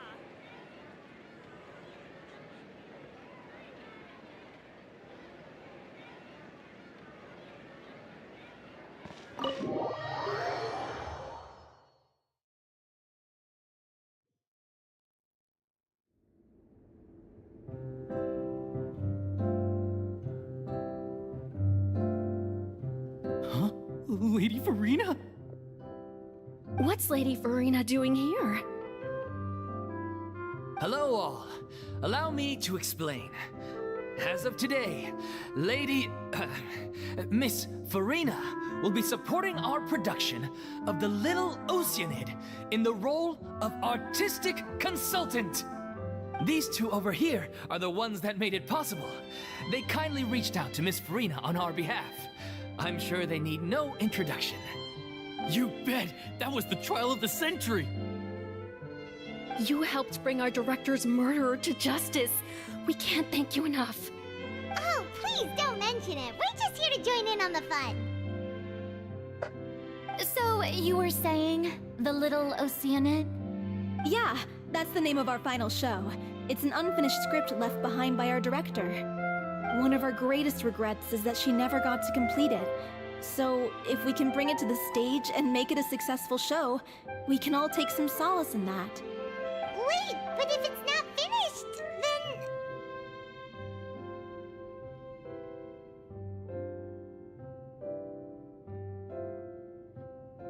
Find an actress was the least of your problems. Yeah, we've been battling issues on every front trying to realize this dream. Anyway, let me give you a quick summary of what the story's all about. The protagonist of the story is a young Oceanid who transforms herself into human form, despite the protests of her family. She longed to live just like any other human, and sure enough, she found friendship and even love. Everything seemed perfect. But one day, her true identity was exposed, and her world came crashing down around her. So far, so good. A classic tale. What happened after that? That's one of the issues we've been trying to deal with. Unfortunately, this was as far as the director got with her script. We need a proper ending so we can bring this musical to the stage. But people have different opinions on which direction to take it in. We still haven't decided between a happy ending or a true-to-life tragedy. By true to life, you mean the director's sudden disappearance? Yeah, like they say, truth is stranger than fiction. But then there's the question of whether we really want to use the stage to pass our raw pain onto the audience. Exactly. A lot of the time, people come to watch a show just hoping for some light entertainment. We have to consider their emotional stake in this, not just our own. And one last thing.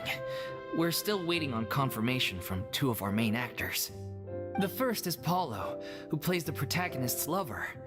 He's locked himself away to focus on writing an ending for the script, but the deadline's passed and we still haven't heard from him. The other is Villemont, who plays the main antagonist. He took the director's death pretty hard. Hasn't set foot in the city since. He did write to us, promising that he'll be there for the final performance, but we haven't seen or heard from him since. So we're not really sure what to make of that. Huh. Although, now that we have Miss Farina helping us, maybe we should take the opportunity to get everyone back together. What opportunity? What do you mean? Maybe you're unaware, but your name has always been like a rallying cry for us. Our director was constantly singing your praises. All of us look up to you as a role model. Oh, stop! You're making me all flustered. Although, not in a bad way.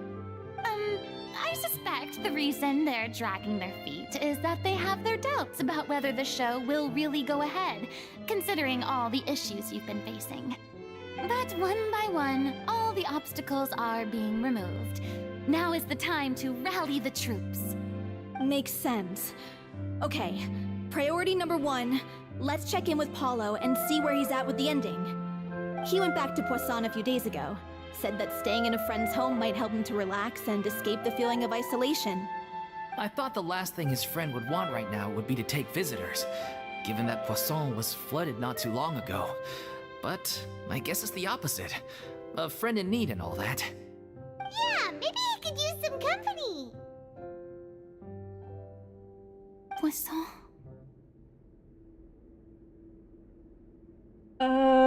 Is something wrong?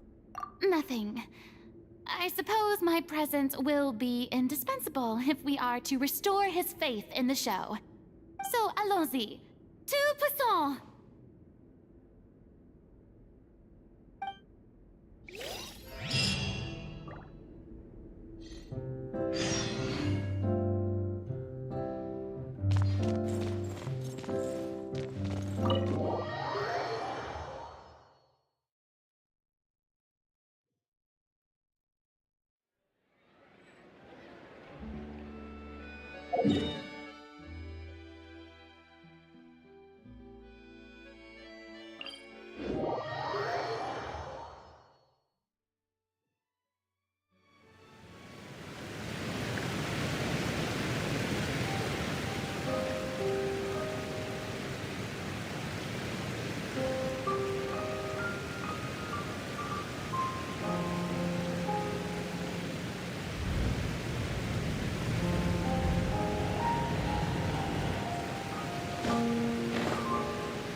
If I remember correctly, this is where he's staying. Who is it? It's me. Is the script ready? You came all the way here for that? Alright. Forget that for now. Just come on out. We've got some great news. Nice try.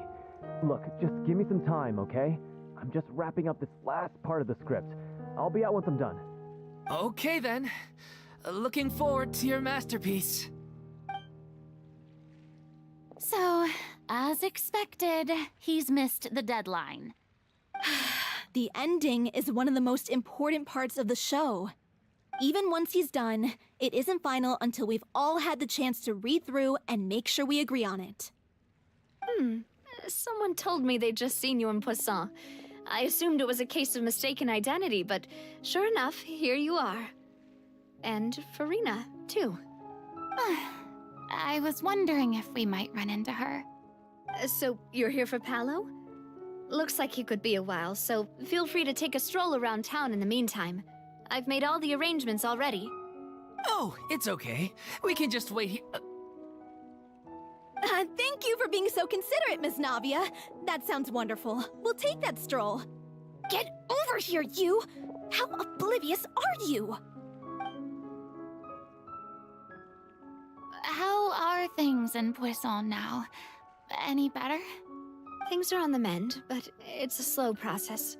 Some people may never recover from the trauma they experienced. I'm sorry to hear that.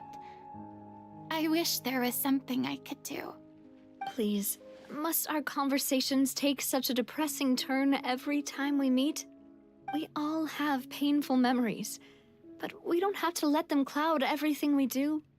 And if you're trying to make a new start, perhaps it's best if you don't bring up the past all the time. Thank you for your words of comfort.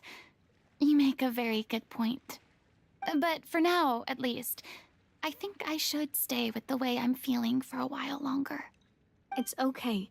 These things take time. Moving on from a painful experience is easier said than done. Which brings me to why I'm here. I thought you should probably know that not everyone here is ready to forgive and forget after the Hydro Archon's inaction in the face of catastrophe. To avoid upsetting the peace, I told the townspeople that everyone here is a member of the theater troupe, and that you are just an actress playing the role of Farina. It's not a perfect solution, but hopefully it means you won't have to lie low while you're here. That's so thoughtful of you, Navia. Well, what do you expect? I am the courageous and considerate president of Spina di Rosula, after all, like my father before me. Anyway, that was all. Look after her now.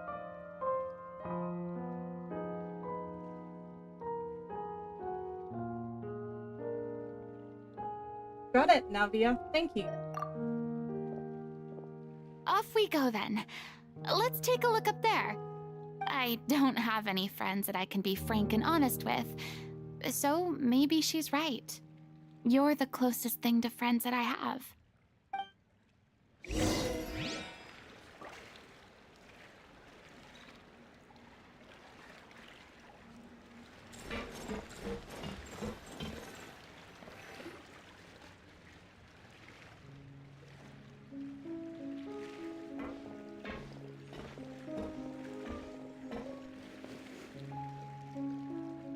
I'm so grateful that Miss Nafia was so understanding.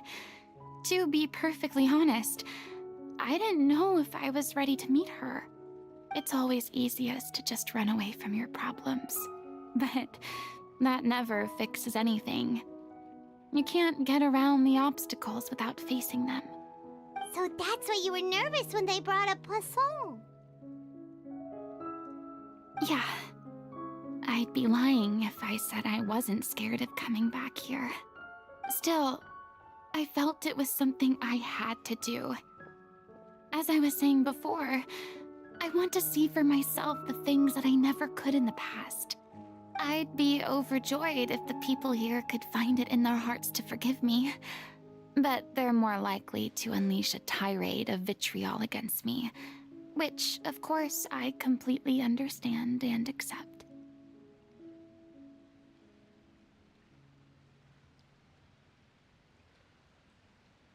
Yeah, I can tell people are watching me. I'm sure some people here see the idea of someone coming to Poisson dressed as the Hydra Archon as extremely disrespectful. I used to be terrified of the gaze of other people, especially when they had suspicion or resentment in their eyes.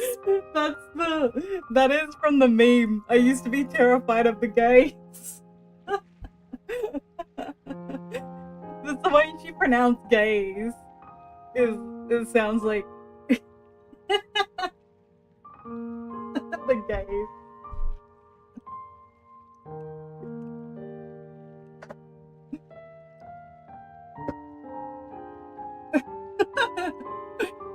Oh, I finally got up to the bit.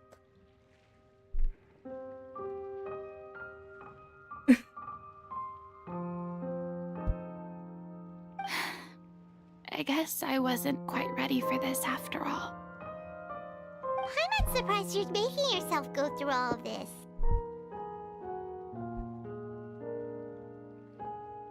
Maybe taken a bit too much in one go. I can't let myself That doesn't see sound only weird at the all. things I want to see. How would that make me any different from before?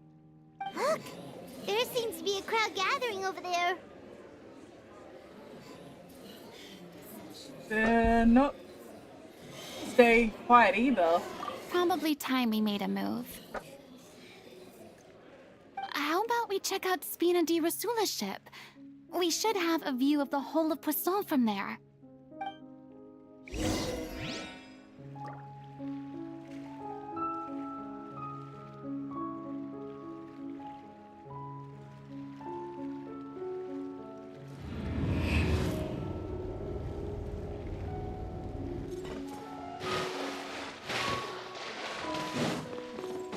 I think it's funny that the voice actor was like trying to say gaze, but like the way she pronounced it kind of sounded like gay. And it doesn't help that it says terrified of the gays. Hence, Farina's base by being homophobic. I'm sorry. You probably just wanted a relaxing stroll. And here I am dumping all this heavy stuff on you. We don't mind. It's actually refreshing to see a different side of you. Great. Well, I appreciate your company, so please don't disappear just yet. I don't know whether you can tell, but the years of suffering and loneliness aren't the only reason I have a hard time facing up to who I used to be. As I stand here by the ship, I can't get the images of the rising water out of my mind. One after another, people were taken by the water. All those treasured lives and memories washed out of existence in an instant. They thought their god would protect them.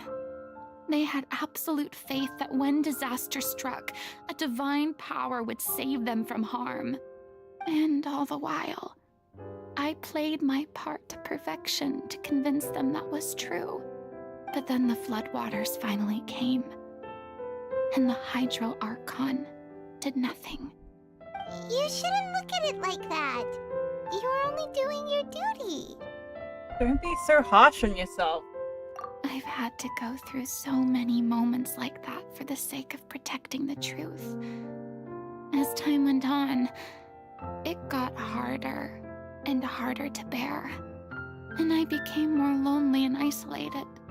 Eventually, I realized I had nothing left except the truth. I became terrified of completely failing in my task, and was haunted by the thought of being left all alone, weeping on my throne. Fortunately, we were able to avoid the worst-case scenario thanks to the help of heroic individuals such as yourselves. Everyone rose to their responsibilities, and I finally regained my freedom. But on some level, freedom also means no longer being needed. I have no further use to people. Paimon would have never imagined you'd see it that way. Think of your freedom as your reward. A reward? Because now you can finally speak your heart. I guess so. You don't have to be alone. And back then, I didn't even dare to dream about having someone to confide in. I was scared of someone recognizing me for who I truly was, and exposing the secret I swore to protect. Believe in the Farina you see on stage. She is the one you can trust. I had to keep all my feelings, all my curiosity about life to myself. No one could be allowed to know. That's what I really meant when I said I'm no good at maintaining relationships. So that's where you were coming from. Paimon totally thought you were just a bit of a diva at heart. Could you please get off my case? I don't know what's gotten into you today. I'm making an effort here. You could at least try to do the same. What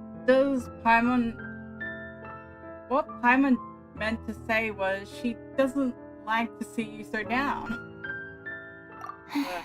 Why is all the Fontainian characters so depressed? I once had nothing but the truth, and now I'm finally because they're surrounded by free to live water. my own life again. And even though I have no idea where I'm going right now, at least the choice is in my hands. All right, it's about time to head back.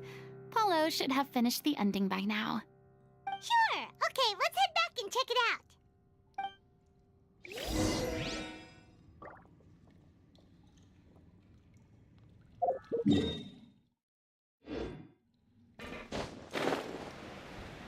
Back to where we were earlier.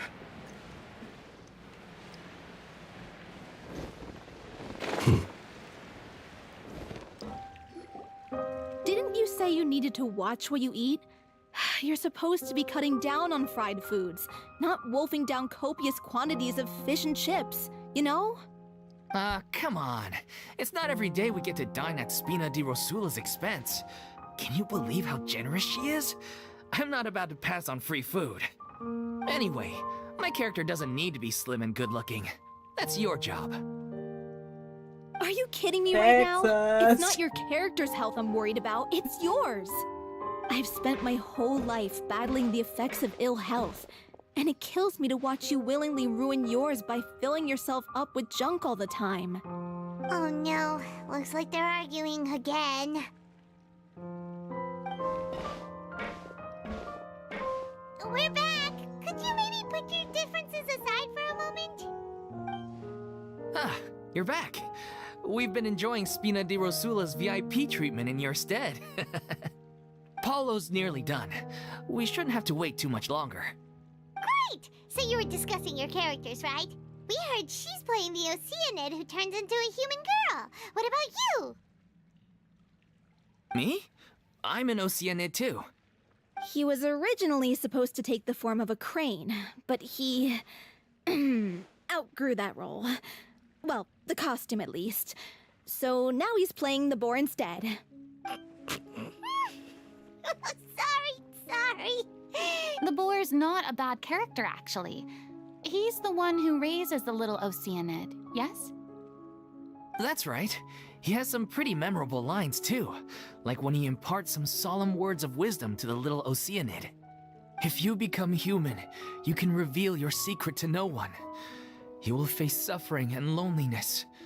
Is this truly what you want?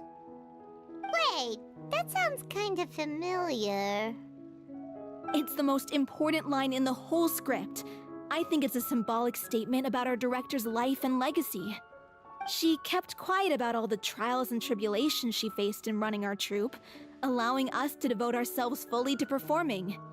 It was only after she was gone that we realized how tough her job really was. You mentioned earlier that the troupe is like your home. Yeah. I was born with an incurable illness, and once my family found out it couldn't be treated, they decided they didn't want me anymore. I spent some years taking whatever work I could find and trying to manage my illness with various medicines. But whenever I had a bad flare-up, I'd be lying in an alleyway for days at a time. It was like that until the director found me one day. She told me I had a great voice and asked if I was interested in studying singing from her. I said yes. She took me under her wing, taught me to both sing and act, helped me find Mora for my meds, took care of me when my condition decided to flare up. I know it was all a huge burden on her. She sounds like a really incredible person. She really was. She gave everything she had to her troupe and the people in it. All of us were so proud to call her our director. I was a lost child too when she found me. Wow, collecting children much, eh? My parents weren't around. Also, then she abandoned those children. Not a very good mother The other kids figure. were always picking fights with me. They'd say things like, "Come on, you must be pretty tough if you're the son of a murderer." It was just to taunt me, though. I was an easy target, and they knew it. One day, I got beaten up so bad that I just couldn't take it anymore, so I ran away. I lost all faith in humanity by that point. Thought the whole world was out to get me. Let me guess. Fortunately, the next person you ran into was the director. Yeah. For the first time in my life, I was somewhere I felt safe. And I promised myself I'd stay here until the day the group parted ways. The day you hoped would never come. How times change. Oh, you're finally done? Get your butt over here. There's someone I need to introduce you to. This is our new artistic consultant, Miss Farina. Farina? The Farina? Oh my god, how did you manage to wrangle that? Please, the honor is all mine. I was profoundly moved to hear about your troupe and your wonderful director. I just wanted to do something to help. Same here. Even so, this is just... Oh, wow. I'm sorry. I'll try to calm down. Now, where was I? Ah, yes, the script, of course. Let me give you a rundown of how the story unfolds in my version of the script. I'm sure you're already familiar with the beginning of the story. A little Oceanid decides she wants to become a human, against the wishes of her family. She finds love and friendship in the bustling city. But then, disaster strikes. The people start to notice that all the fresh water in the surrounding area is slowly disappearing. The soil is becoming arid, plants and flowers are withering, and the people begin to panic. The little Oceanid, Cleo, and her lover decide to do something about it and investigate the truth of the matter together. In the end, they discover that all the waste and pollution created by humans over the years has caused the freshwater to flee the land, as if driven by a consciousness of its own. Consciousness? You mean the water is sentient? Water as a conscious entity. There's actually quite a few stories that explore this theme. Since the little Oceanid is a water spirit, she immediately understands how the water is feeling. She then tells her lover about her true identity, as well as the truth behind the crisis. Her lover accepts her for who she is, and works with her to find a way to bring the water back. However, unbeknownst to them, there were some people eavesdropping when she revealed her secret. The little Oceanid is accused of being directly responsible for driving the water away, and faces the greatest dilemma of her life. And then? In the end, she makes the brave decision to sacrifice herself to save her lover, and the rest of humanity. Huh? But didn't they all treat Cleo like a villain? Why would she want to save them after that? Well, she mainly wanted to save her lover, plus everyone who'd stood up for her. Through her love for her human partner, she was able to find an even greater love, one that extended to all of humanity.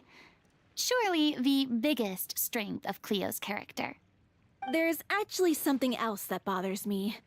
You know the protagonist is supposed to represent the director, right? And she never had the chance to become a hero in our world. If we're serious about dedicating this show to her memory, we should make the ending as true to life as possible. What about if the little Oceanid is hounded to death by people who hate her, her lover makes sure her secret never gets out, and humanity continues down the path to extinction? That sounds like too cruel of an ending to me, and perhaps a little irresponsible to present to the audience. That ending would be a perfect mirror to Director Aureli's death, both arbitrary and meaningless. On the day when she went missing, Director Aureli had instructed us all, somewhat out of the blue, to leave the court of Fontaine and wait for her outside the city. We waited and waited at the rendezvous point, but she never came. By the time we returned to the city, she disappeared without a trace. We looked for her. The Gardamex looked for her, but she was nowhere to be found.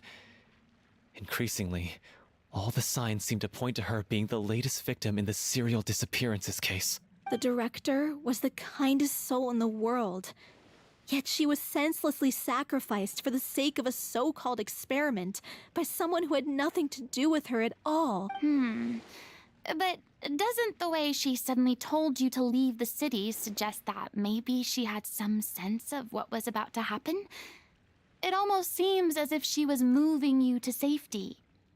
I've been trying to follow up on that ever since, but all my efforts so far have turned up nothing.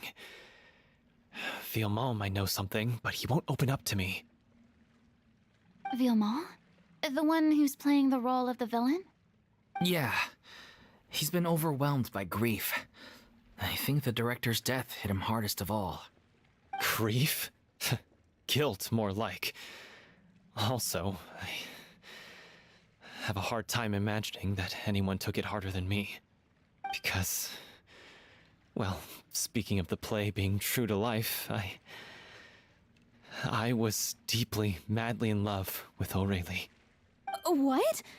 You kept that one quiet. It's time to be upfront with you all. No more keeping secrets from each other. We'll never be able to agree on the ending if we can't be honest about how we feel. I did tell her how I felt once, but she turned me down pretty much straight away. She said that we were all like brothers and sisters to her, and she'd never considered us as potential romantic partners. Not that it came as a shock or anything. It was what I was expecting to hear. So I told her I'd always be there for the troupe, and I'd always be there for her.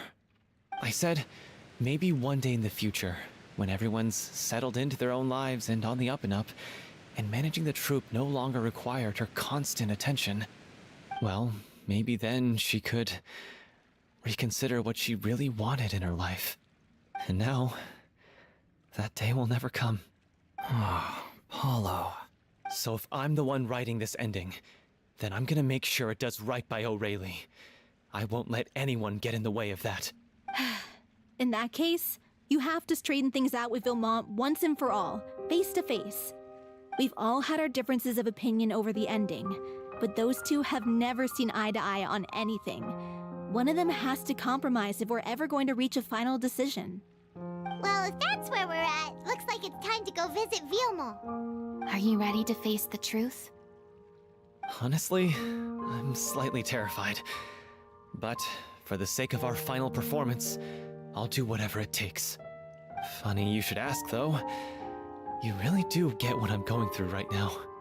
I certainly do. Come on, everyone. Allons-y!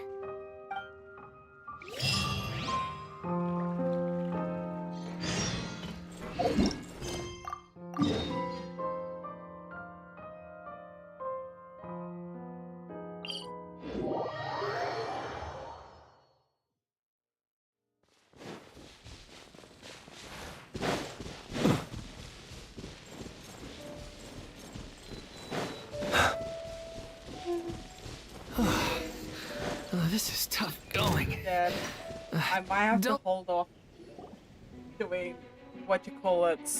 quest till next stream. As if this journey wasn't tough enough already without a roadblock. Don't worry. We should all be fine with the Traveler here. We don't need to take a detour. Wait, why are you all looking at me? You're not seriously expecting me to fight, are you? We're just curious, that's all. I don't think anyone's ever seen Farina in a fight before. Maybe it's this boring story Yeah, that's but putting me to sleep. Don't you remember why? The Hydro Archon willingly gave up all her power so it could be converted into indemnitium. Miss Farina said so I just herself. want to be awake to Precisely. enjoy Corinne's story. And I'm not even the Hydro Archon anymore, so all my... Oh. Anyway, but I'm more like a damsel in distress more than anything. That sounded so smug. Ugh, secondhand embarrassment is unbearable. This doesn't require god-level powers. Don't you know any self-defense? Hey, lay off, all right? My bluff is hanging from a thread here. I'm sorry. I got carried away.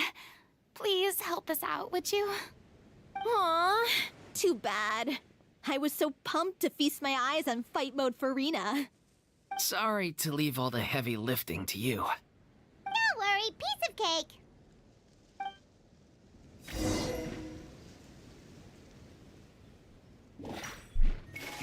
Be silent to dust.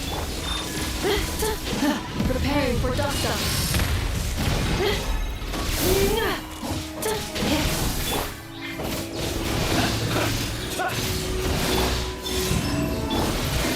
Close your eyes. Be silent. Oh, I missed the other guy. Do you fear the dark?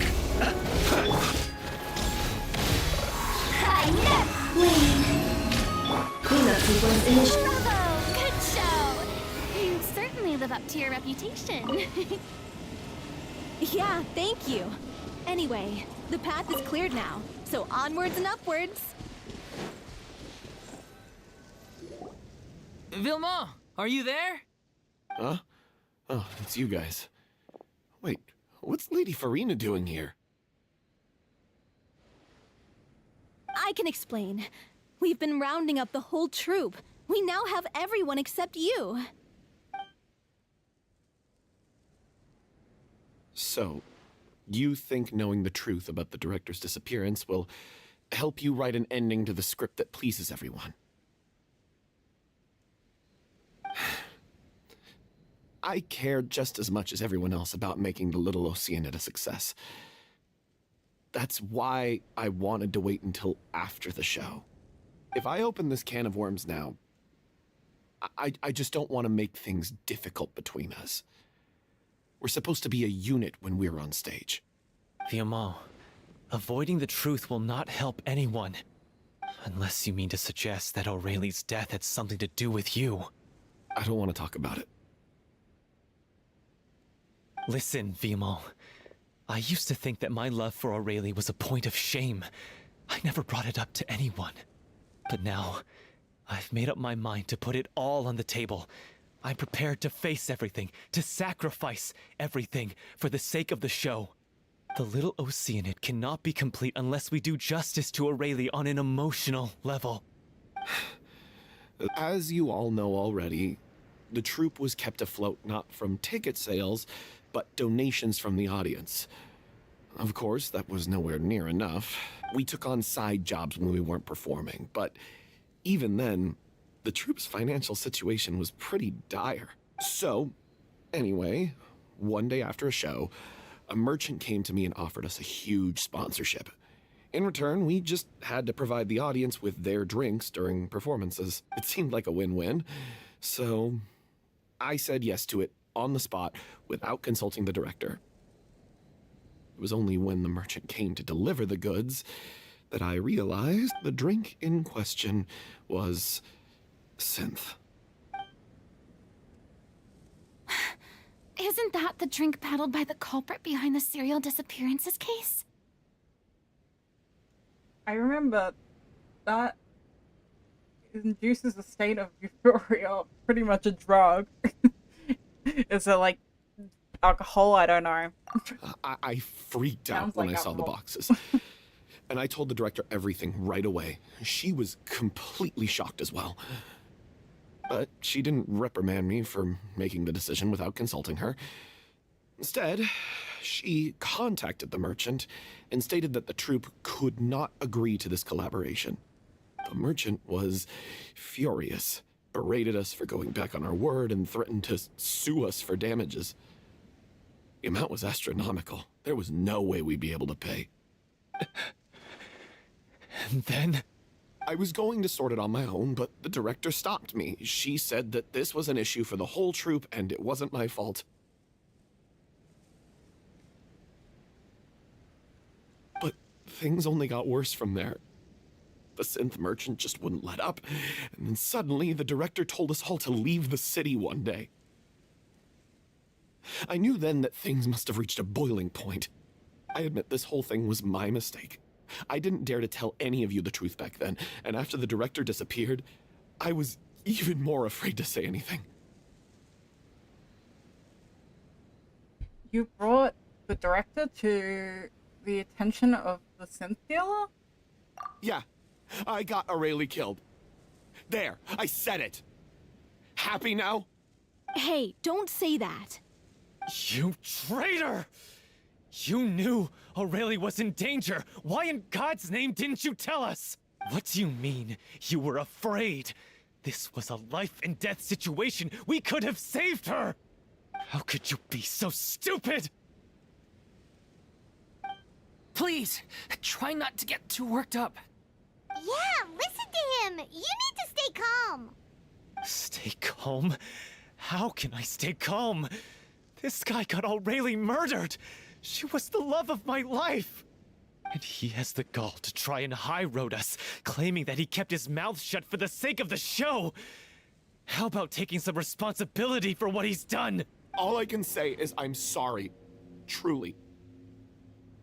I wanted to apologize to everyone in the I love troupe, how the but story I'm just is a coward nothing who on made Karina. an awful, terrible mistake that I can never drama. take back in my life. So I can meet the director and apologize to her in person. Get out of my sight. Go, get lost. I don't ever want to see your face again. That's enough!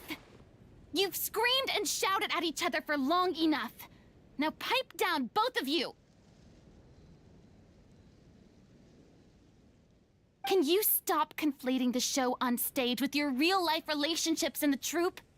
You keep saying that you want to use this final performance to pay tribute to your director and celebrate her life. The director's How dead. can you do We that can't if you're really just using it as an change excuse to that. vent your own emotions? Just become the director for it. You're right. I'm sorry. On stage, the lead role is the focal point of the audience's attention. And you're all used to seeing the director as the heart of the troupe. But in her own life, her greatest desire wasn't to be the center of attention. I can tell how much she loved you all, and how much she loved the troupe. What she wanted was to build a warm home for all of her brothers and sisters. To shield you all from the storms that rage in the world outside. That's how you should remember her. And that's what you should be celebrating. I understand why you're trying to make her the hero of the story, but isn't she your hero already? After everything she did for you? Yeah. So think hard about what that means. And then think again about what you hope to achieve by arguing with each other. If you really hate each other and can't reconcile your differences, then you could just call it quits now. Why bother with the final performance if the group is already fractured? But you can't bring yourself to do that, can you? You care too much about Director O'Reilly and the home she built you all to let go. What are you laughing at? I don't see what's so funny. Sorry, I didn't mean it that way.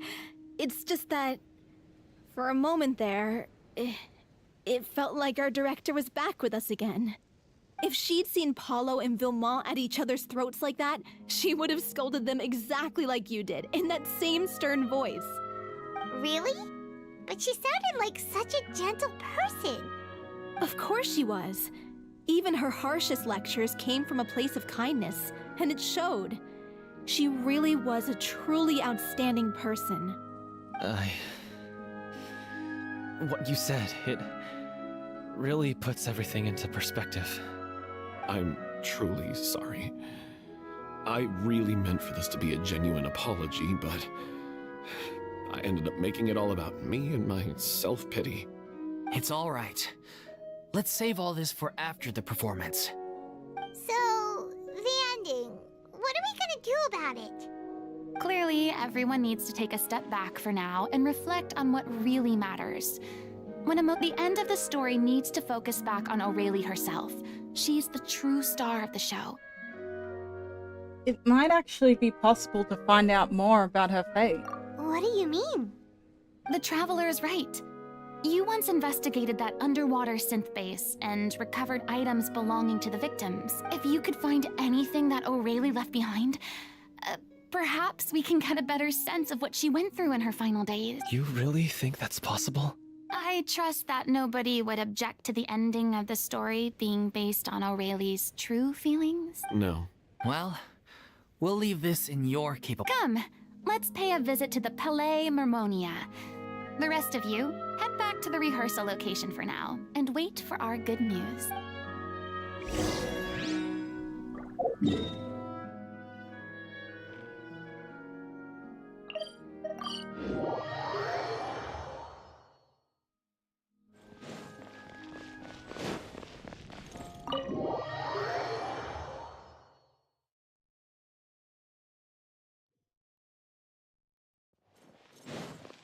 Oh yeah, I forgot. I can collect the free rainbow.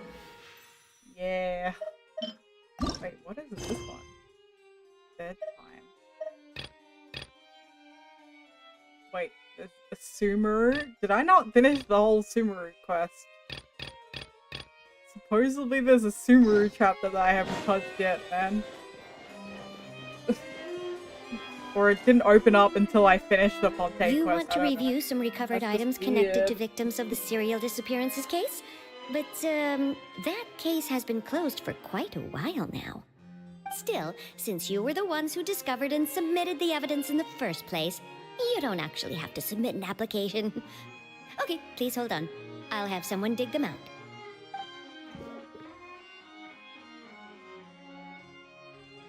So, this is all O'Reilly left behind. Just whatever she was carrying on her person and this tattered old notebook. Hey! It's full of script lines!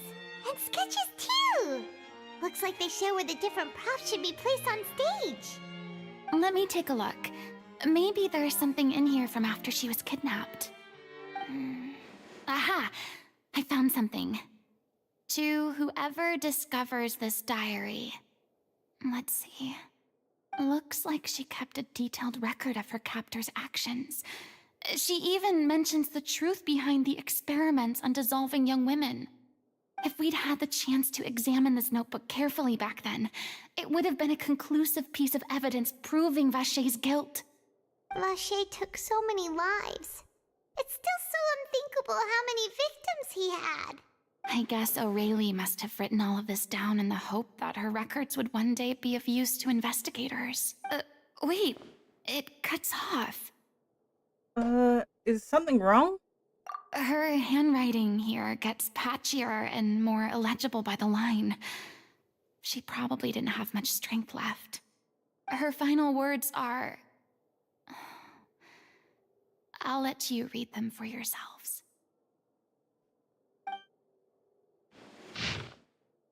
Someone else was taken. That makes 6. Or perhaps the 7th. Someone tried to escape yesterday but was caught. She hasn't been seen since... Was that yesterday? Maybe not. I've long since lost track of time. Sorry, I didn't know if writing this would be any use, but how much longer can I do it? I can already see my fate approaching, but that terrifies me even more. The thought of seeing others from the troop here, have I truly predicted them? Sorry, I'm so sorry, I can't write no more. Oh wait, oh, okay. I think I have a fever and my old stomach troubles have returned, but nobody has given me any medicine. I suppose I am more fortunate than Siri? The pain keeps her awake all night. I suppose they think that anything goes, so as long as the experiment subjects can be used up before they die. It's so damp here. I have given her my blanket. So cold, so cold, so cold. As long as one persists, all things will pass. There'll be a reward for hard work. I like to tell them such things, but is I who am losing my grip.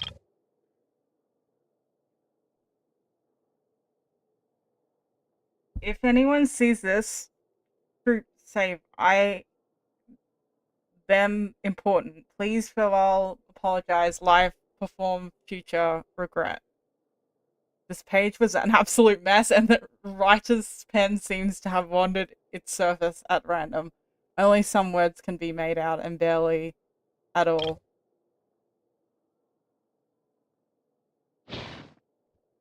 She was so terrified. She watched a girl get dissolved right in front of her and had to wait for her own death in silence. She may have been a mighty hero in the eyes of her troop, but at the end of the day, she was only human.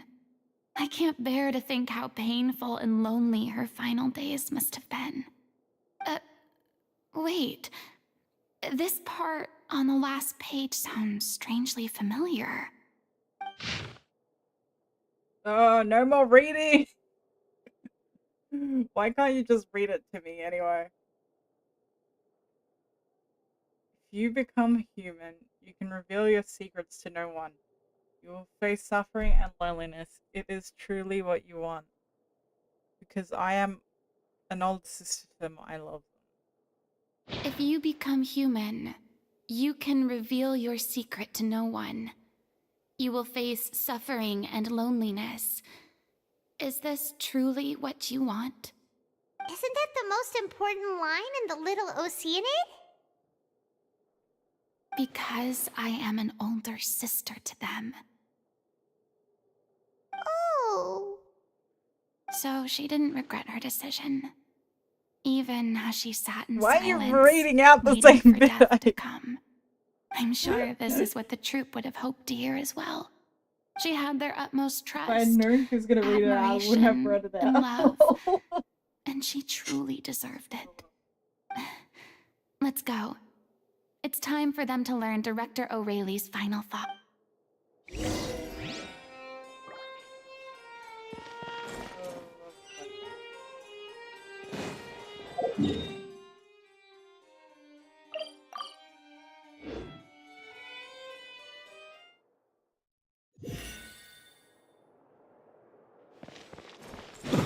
I in here? Whoops, I must have clicked on what do you call it?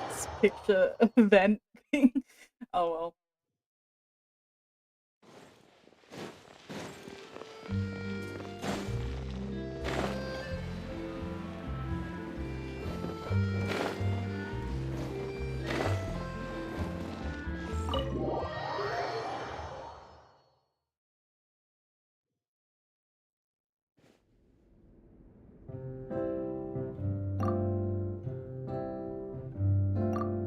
She deserves a hero's farewell. If that's the only way to convey to the audience the courage and selflessness that she showed in the face of death, then it's a meaningful way to end the story. Even in the last moments of her life, she was still leaving a trail for others to follow. She did her best to protect as many people as possible, even if it meant sacrificing herself. We know what choice our little Oceanid would have made now. I don't think any more discussion is necessary. Well, Vilmont, if we put the past aside for now, do you think you can bring yourself to go ahead with the show? I will channel all my regret and put it into my performance, to make this a show worthy of our director. I won't ask for your forgiveness, and you don't need to worry about my feelings. This final farewell show should be about Director Aurelie and her alone. Then it seems like we've reached a consensus. I have a feeling that this will turn out to be the most mesmerizing performance of your lives. Really? How can you be so sure when you've never even seen them perform before? Don't underestimate my experience.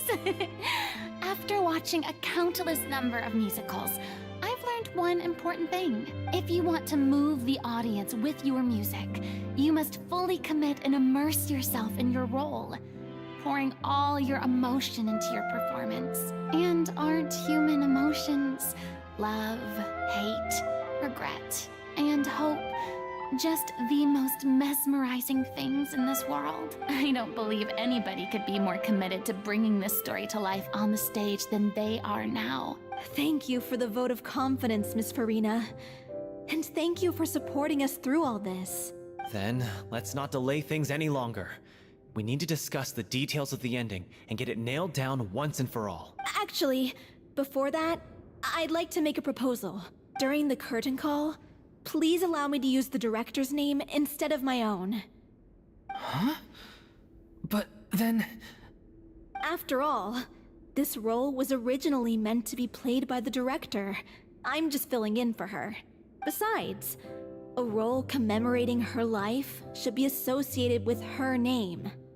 Well, if you're sure you're okay with that, I have no objection to it. Now we're talking like a serious acting troupe. All right, I'll leave you to fine-tune your musical while I go and procure a stage. Procure a stage? Oh, it's okay. Our usual place doesn't need a reservation. That place? Oh, don't be silly. For an extraordinary show, we need an extraordinary stage. By which I, of course, mean the Opera Epiclese. Whoa, wait, what? No, that's never going to work. It's far too fancy for the likes of us. What are you afraid of? Surely you don't think that Aurelie's story is unworthy of the grandest stage in Fontaine? No, though that's not what I meant. It is supposed to be your grand finale, right? Believe in yourselves. I have no problem with it then. How about the rest of you?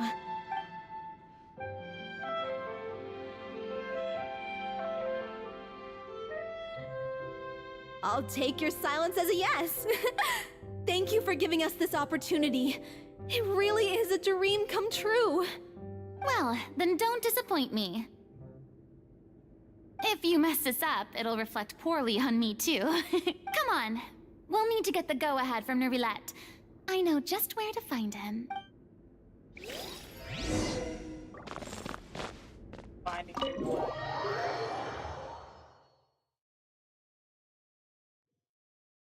So much talking, not much doing. I've literally fought once in this whole quest. I bet Corinne, wait, what? Hey, look at that! looks like I guessed right. You were just guessing? Paimon, you were just guessing? I knew you'd be here. I'm here merely for a short break. It has been a while, Miss Farina. And you too, Traveler and Paimon. What might I assist you with today? I would like to book the Opera Epiclese for an event. You see... I understand.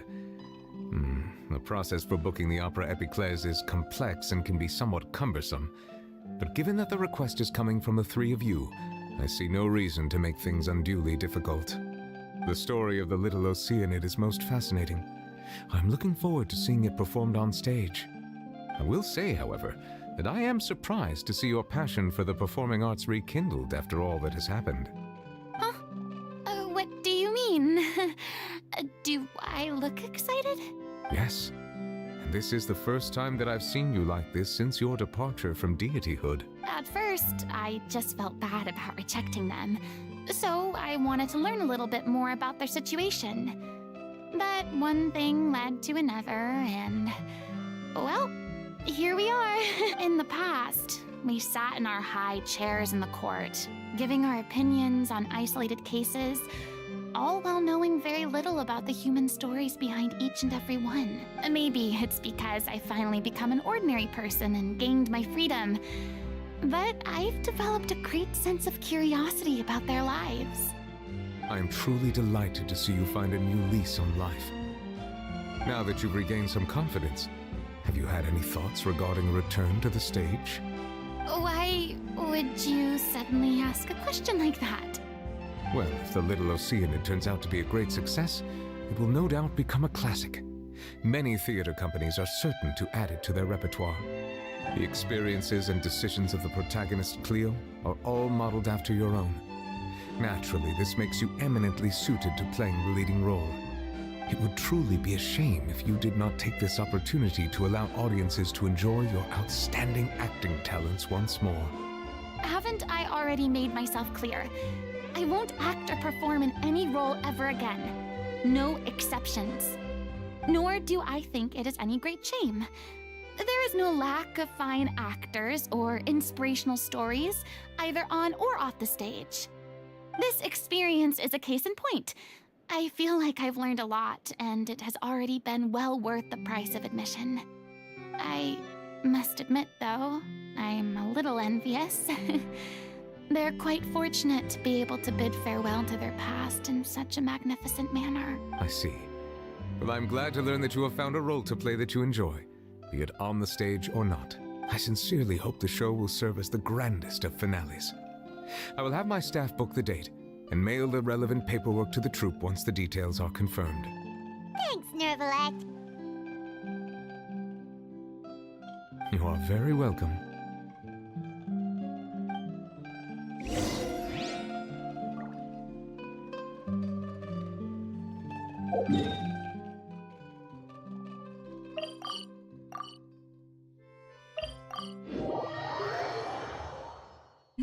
Hey, Dad, maybe that's why Zhongli's so serious. Because if he did cry, like I couldn't see Zhongli crying. It rained meteorites and rocks, as he said. That's funny. Just thinking about it. It seems like a common thing for dragons to do, eh?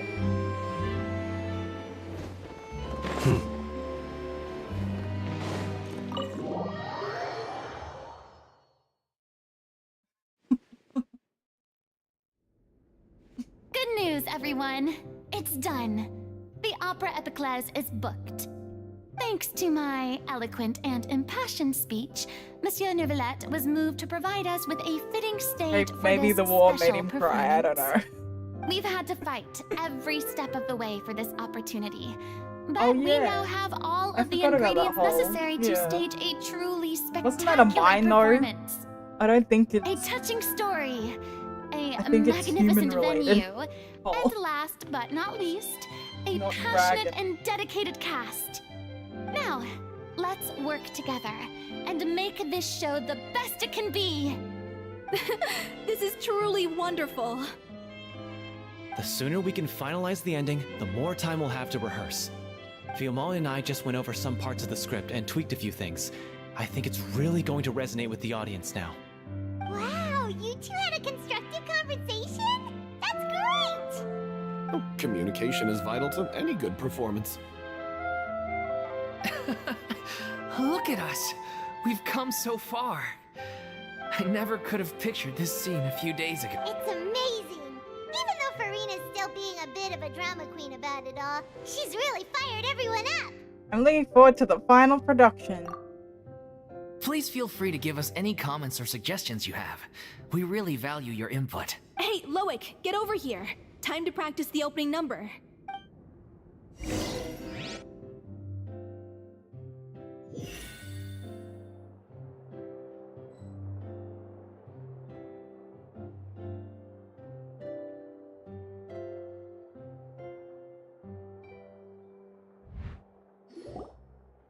Cursed Cleo.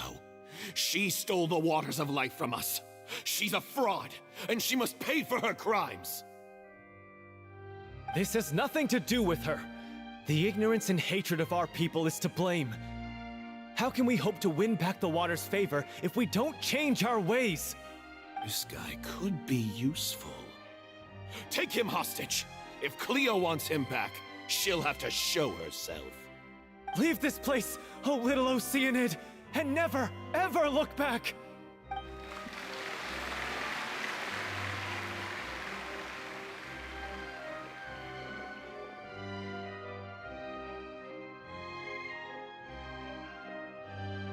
Everyone's really throwing themselves into their roles. I haven't seen such a fine performance in a long time. If only... What should we do? It's almost time for her to take the stage! Why does it have to be now? Hey, what's going on? You're due on stage any second now. Oh no, not again. But why? What about your new meds? Did they stop working? They've been getting less and less effective over time. I've had to keep increasing my dose. What? I thought they cure it. So they were only managing your symptoms? I figured whatever it took to get me through this final performance. How could you do this to yourself? And after that lecture you gave me about not looking after my health. I'm sorry. I've let everyone down. You... This is a conversation for another time. How can the show go on without its star performer? Farina's gonna take the stage. Miss Farina, I'd like to make a request of you. Say no more. If you're sick, you need to rest. I know what you're going to ask. Loic, your character has no more scenes, correct? Oh, yeah. I think my scenes are all done. Although, I do have one more line. But I guess another guy in the troupe with a similar voice register could take it. Why? Please take Delphi back to her place to rest. I'll sing the finale. From the sublime to the ridiculous. After all that, everything's come full circle. Thank you, Miss Farina. I'm so sorry to put you in this position after everything you said. Never mind. What's done is done. It's really my own fault for getting in too deep. No one likes regrets. Myself included. Leave it to me. I've watched you rehearse so many times that I've learned Cleo's part by heart. I do not doubt your acting skills, but please allow me to ask just one more question. After all, this show is dedicated to the life and legacy of our director. What, in your opinion, is the reason Cleo shines so brightly? It's her pure heart. Despite all the pain and loneliness she had to endure, she never once stopped believing in the beauty in this world. Well said. I leave Director O'Reilly in your hands.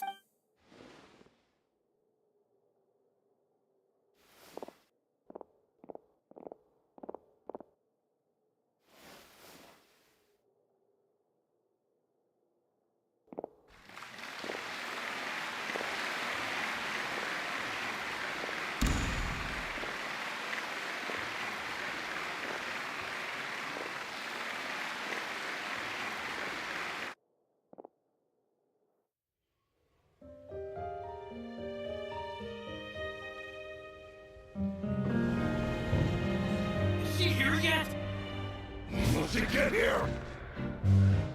She's not coming! You're wrong. She's here.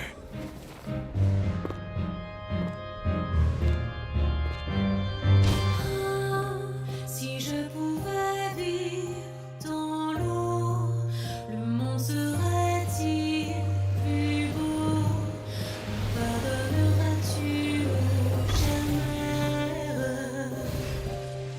L'eau dans son courant fait danser nos vies, et la cité est nourrie, ainsi que toi, mon doux amour. But what about your wish? My wish.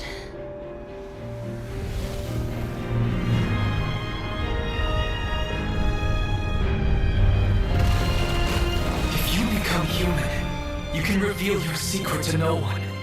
You will face suffering and loneliness. Is this truly what you want?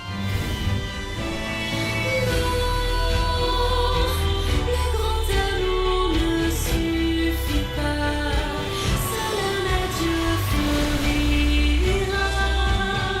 C'est notre histoire de vie, douce et amère. Je suis seule et toujours là, à voir le monde et sa beauté. Et ça ne changera jamais, jamais.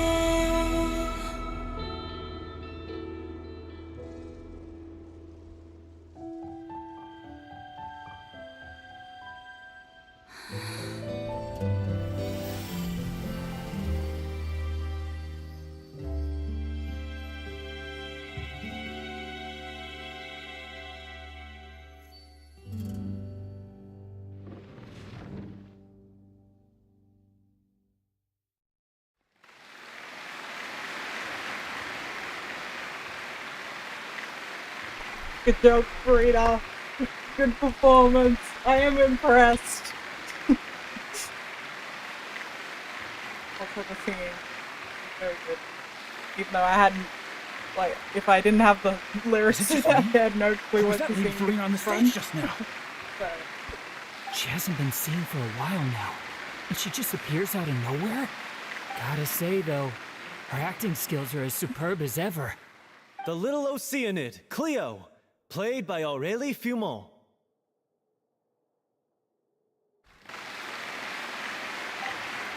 Wait, that's not her name. What's going on? I don't know. Maybe it's just a doppelganger.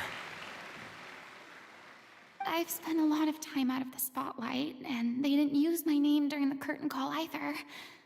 Hopefully, not too many people recognized me. It's too bad that I had to break the one clear rule I'd managed to make for myself, even if I had no choice. Still, I have to admit that, despite everything, it felt good to be back on the stage again. Finally, we would like to give a special thanks to our artistic consultant and event coordinator, Miss Farina. Hey! That's not what we agreed on! Oh, so it was Farina after all. She's back. Honestly, what is he doing? He should have run that by me first. All right, calm down, don't be mad. This was a group decision. We just didn't want your contributions to go unacknowledged. After all, it's been the rule in Fontaine since ancient times that everyone's work, visible or invisible, is equally deserving of recognition.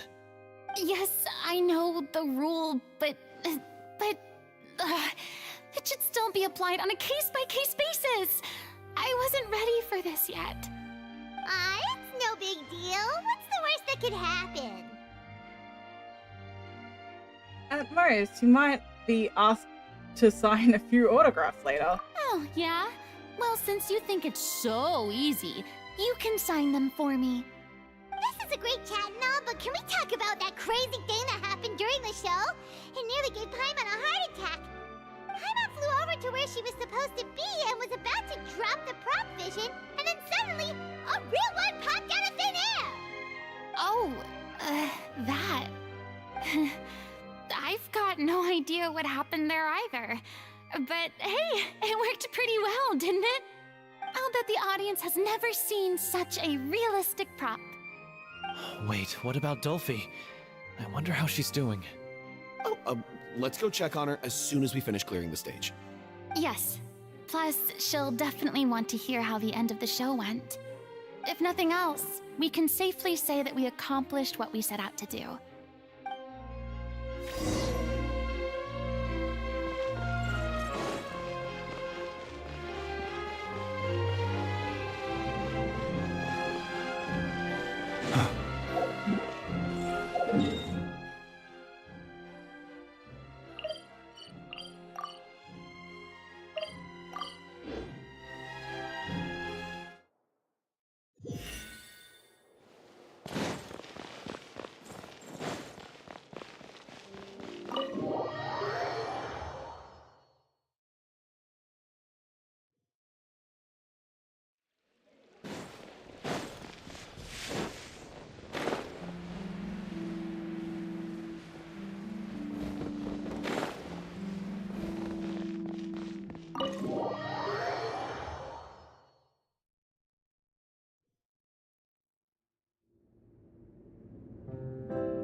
Ah, you're back.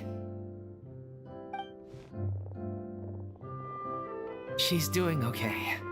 Her condition stabilized after taking some of her original medication. From experience, though, I'd say she still needs a few more days of rest. How did the performance go? Was it a success? Did the audience like it? You'll be glad to know it was fantastic! Also, you're not gonna believe what happened while Farina was on the stage! You'll probably be able to read all about it in the Steambird first thing tomorrow morning! That's wonderful. I'm so sorry I failed to see it through to the end. I guess I was wrong to try and tough it out to begin with. No, don't worry about it. Like they told me after announcing my name during the curtain call, everyone's work deserves recognition. Even though you couldn't see it through to the final scene, the audience was very impressed by your performance. It's Dead. safe to say that I think that was actually the best part of the story so far. You might have to go back one and way or another, watch it again. we did it. I've And had bad we luck found ever out that since I was that's born, how she gained so her I never expect things to go smoothly in her life. new vision. I'm just 'cause, happy to know that we went out on a high performed note. and overcame That's all that matters. somehow, and Blaming your bad luck again, are we? Maybe if you didn't push yourself past your limits so much, your illness wouldn't be flaring up all the time. Oh, don't you start. I don't have the energy to argue with you right now. Aw, you two clearly care a lot about each other. I don't know what you're talking about. You mean we never stop arguing with each other? just warning, the song is French. Not So, shocking for Any plans Fontaine. for the next step? After the brilliant performance you put on, the reputation of your troupe is sure to spread through Fontaine like wildfire. You won't have to disband if you don't want to. But You pretty much could it was kind of capitalize on the referring rave to reviews Farina. and license out the little Oceanid to the bigger theater It troops was out there. definitely kind of That would do describing wonders for your Farina in a way, financial which is situation. kind of funny. No, Coincidentally we should still performed it. disband. Yeah, it's what we all agreed to. After all that's happened, I should give you guys some space. But maybe our paths will cross again one day. Hey, don't just walk off!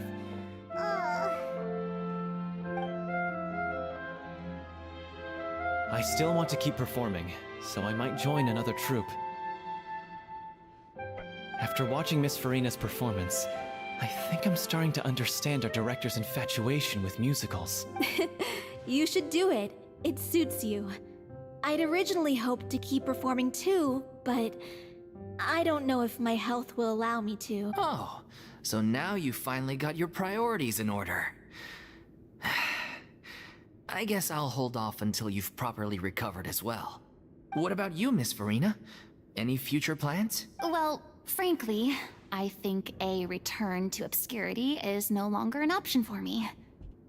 I'm sure a slew of consultancy requests will hound me wherever I go, until I finally acquiesce. You rather sealed my fate there with your special thanks at the end of the show. Sorry. It's quite all right. No need to apologize. What I meant to say is that this whole experience has shown me that perhaps I'm not as averse to a return to the stage as I'd previously imagined. Maybe Nervilette was right. Maybe Cleo is the right role for me. I still don't wish to pretend to be someone else, but I do have a desire to express myself. There's no So, need to draw lines in the maybe sand. the show will go on for me. Just after do all. what feels right to you. Yeah. There was once a time when I was an actress in a masquerade, seeking only to hide the truth. But from now on, I want to spend my time learning real stories about real people and how they touch the lives of others around them. I want to watch them blossom and wither, see them refined on the page, retold on the stage, and remembered long into the future. I'm sure this is what captivated director O'Reilly as well. Sounds like you're ready to stop running from your true calling. The more you get out into the world, the more you'll discover what a fascinating place it is. Next time, I'll invite you to join me. Then it's a deal. If a vision is a gift from the gods, then I should do my best to honor it. Woo, we finished it. Yay. Okay. Then I'm gonna do some final pulls.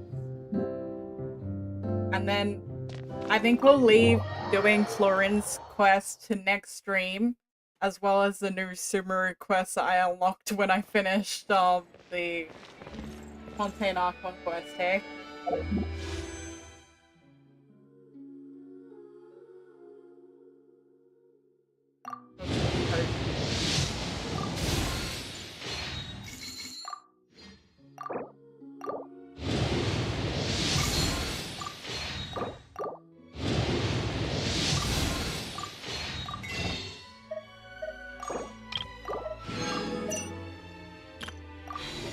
More days. Till it refreshes. Oh. Come on. Nothing good. Damn it, it's all shite. Thank you. Oh well, I didn't get anything. That's it. But hey, you got something to look forward to. Your favorite lady will be featured in my next stream. Till then, I don't know what day it'll be. It'll be whatever day is cool here because I don't know. We have been having a lot of heat waves here.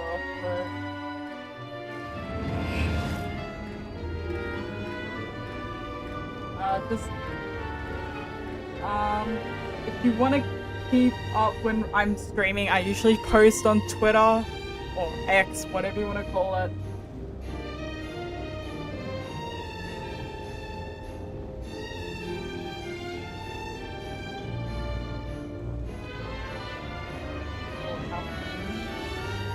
It might be Saturday from the looks of it so far. So it'll be my normal weekend stream.